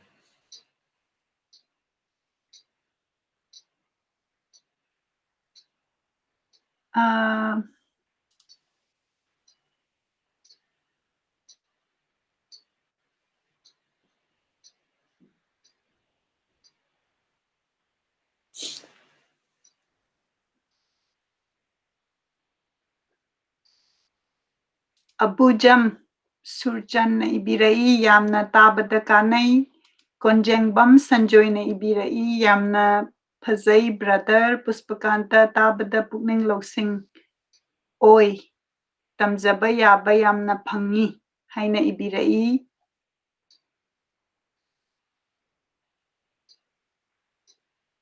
Momocha CYD na Ibirai drugs se amuktang test tawbada addiction oigadra.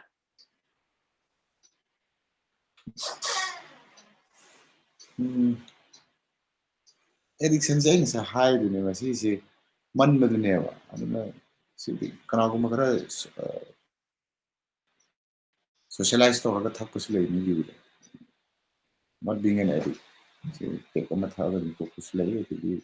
yamna hena problem na alcohol na thak kuch lei. It depends adu tawudabu sidi ai ina lai behavior pattern di matungina amtang tawraga tokpa amtang tawdaraga tokta sidi sidi ai mi degree of addiction du makha pole aduna ai amta sunu repeat tawjese. Addiction is more than the use of drugs. It's a kind of disease ni. See, according to Mipum Kudimani Yadra, so World Health Organization, Hana disease ne higher me, as a brain disorder disease ne, higher later of an Masigi can also the Kanabu Makaran, Taja Usually, Kanabu Makarana criticized over here. Although I you in a personal experience, the already is a disease name, but it's treatable. Kaino aina tawba soibase aino sendoke khanba matamda matamdi changba yai sentokpati yadabadi leite haibagi wani.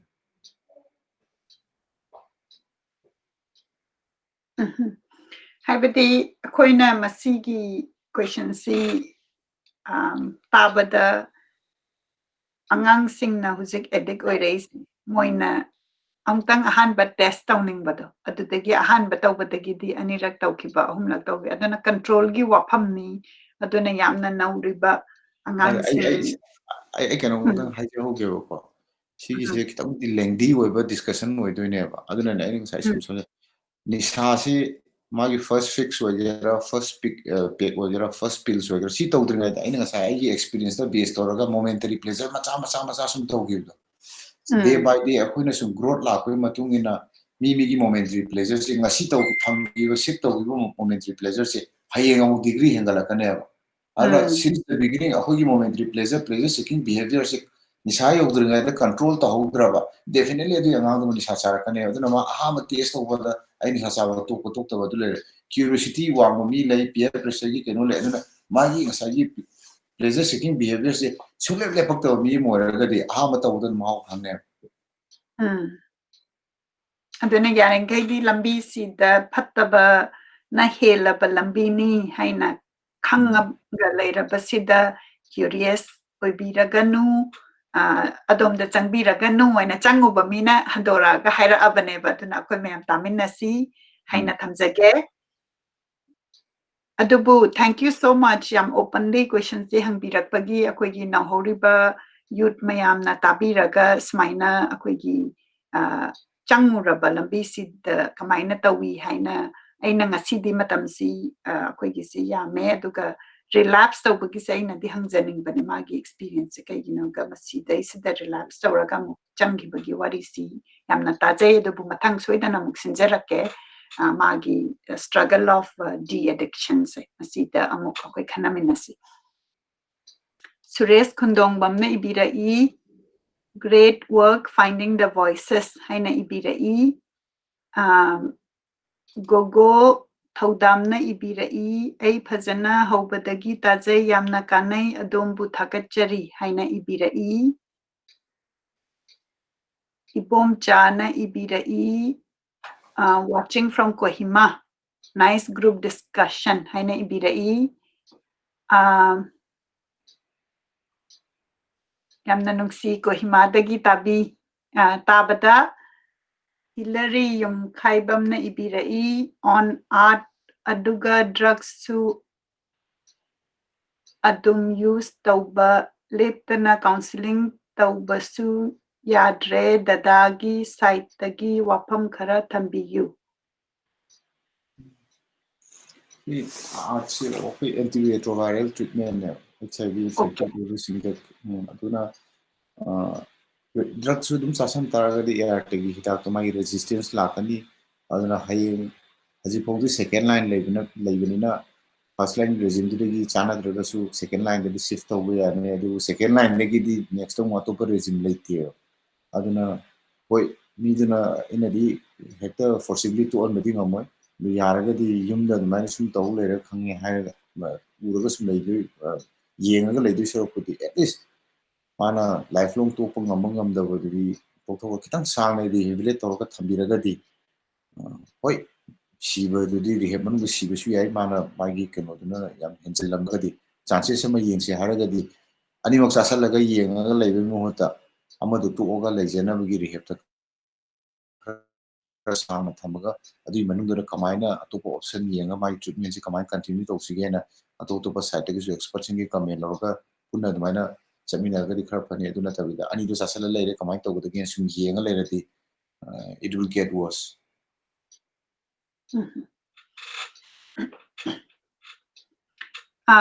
Makatarakpada Konjangbam Sanjoyna Ibirai Marakta Yaukiba Kamendu Ekoi Masel Sum Inabani Haina Ibirai behind the word Haibaduni Kaisu Kaidek Sanjoy Mayam Adum Yam interactive Haina Ibiba Fuda Puna Bigano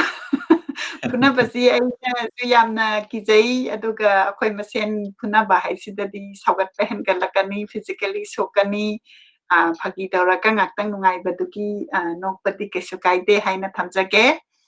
Matang asida akoigi program asi matam su yamna laure ai hakna ngasi da Pushpakanta dagi amna kanaba amna nungsiba kamaina changhibano haibasi akoina ngasi ki sida khangba ngamni emotional attachment angang oiringai ki emotional attachment emotional gap masi amna important oi bani aduna akoi mayam ngasi ki wari sidagi yamna from the heart wari sabirak bagi damakta da Pushpakanta bu thagachari khurumjari duga mathang tana Sanity Foundation sina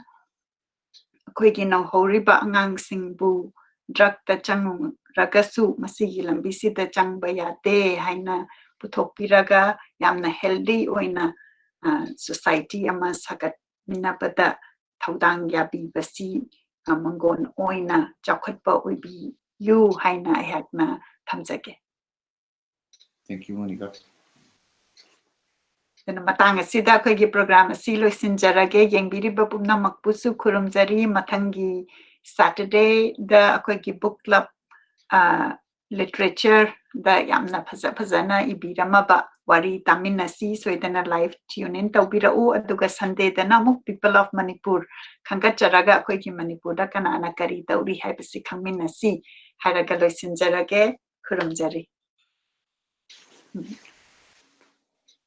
Tadana, any last word haibiningra?